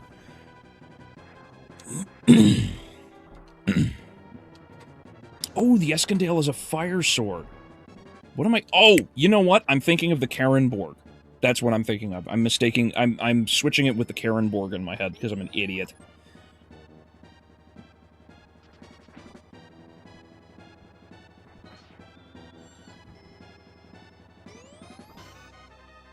You ever read the Monster Hunter International books by Larry Correia? No, I have not. I don't know anything about Monster Hunter. Like, anything about Monster Hunter. I know Rathalos, but that's because Rathalos is in Smash Brothers. That's basically it.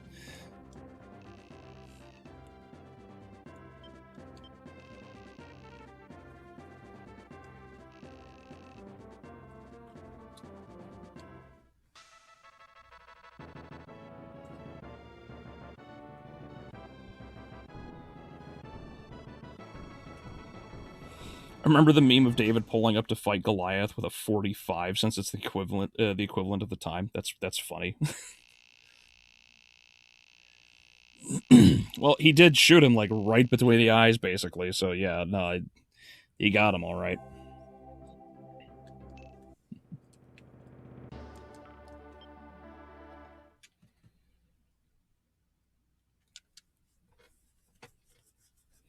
I've also seen a number of videos where people were like, "Hey, let's give let's give the sling a chance real quick." And so there's this guy. He winds up a sling and he throws a rock with it, and it dents the metal plate he used as the backing up against it was like up against a hill or a rock or something like that. Like, obviously the sound reverberates heavily because it's a metal plate, right? Getting smashed with a stone, but but the sound it made was incredible. The impact was more so because the impact fucking dented the metal, and it's like, all right, yeah, if he could do this with a sling and a rock against, plate steel, basically, everyone was like, oh yeah, no, Goliath's dead as shit. Like, let's not even play around with this.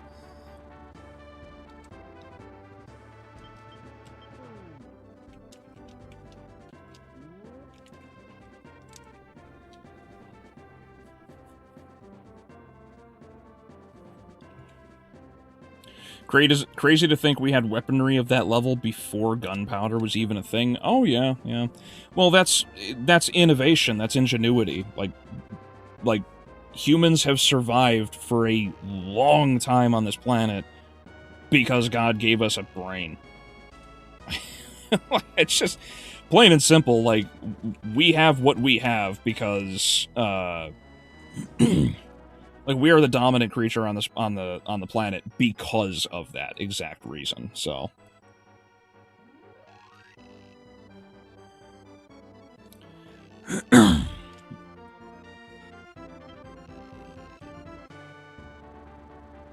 never forget, the whip was the first thing ever made to break the sound barrier.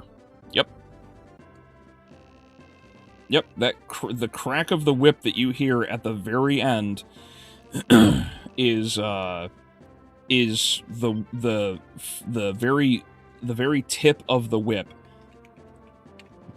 breaking the... Oh, damn, I thought I had... Oh, okay.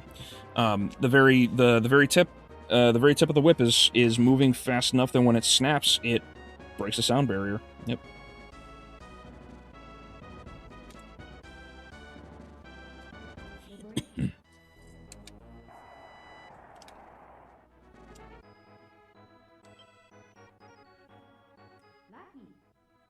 Yay, justice.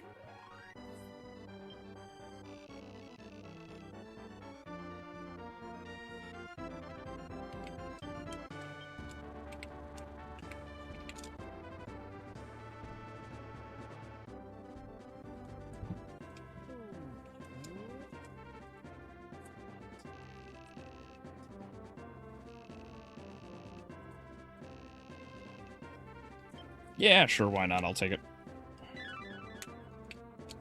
Nice. Alright, cool. Takes care of that. Awesome, awesome. Then the next time I come here and stream, I will begin with the slums of Zenobia. Awesome. So I'm glad to see that the chat actually worked better this time around because of the HTML5 widget. If I can increase the size of it and improve it, I will do so. I just don't know. I don't know if I'll be able to, but in the meantime, this is a good fix, and I'll keep going with XSplit. But otherwise, thank you all for coming, everybody. I hope you enjoyed. Hawk, thank you very much for popping in. I hope you stay around and enjoy the Ogre Battle streams, and stay tuned for the Castlevania stuff, because that'll happen in the very near future. But yeah, thank you all. Alexander, Shadow, Alucard, or Adrian, Juan, Devil, Mitch, everybody, thank you all for coming. If you haven't seen it, I did my review of Mortal Kombat 2 that went live yesterday, and it's kind of making numbers right now, which is really good. So if you haven't seen it, check that out.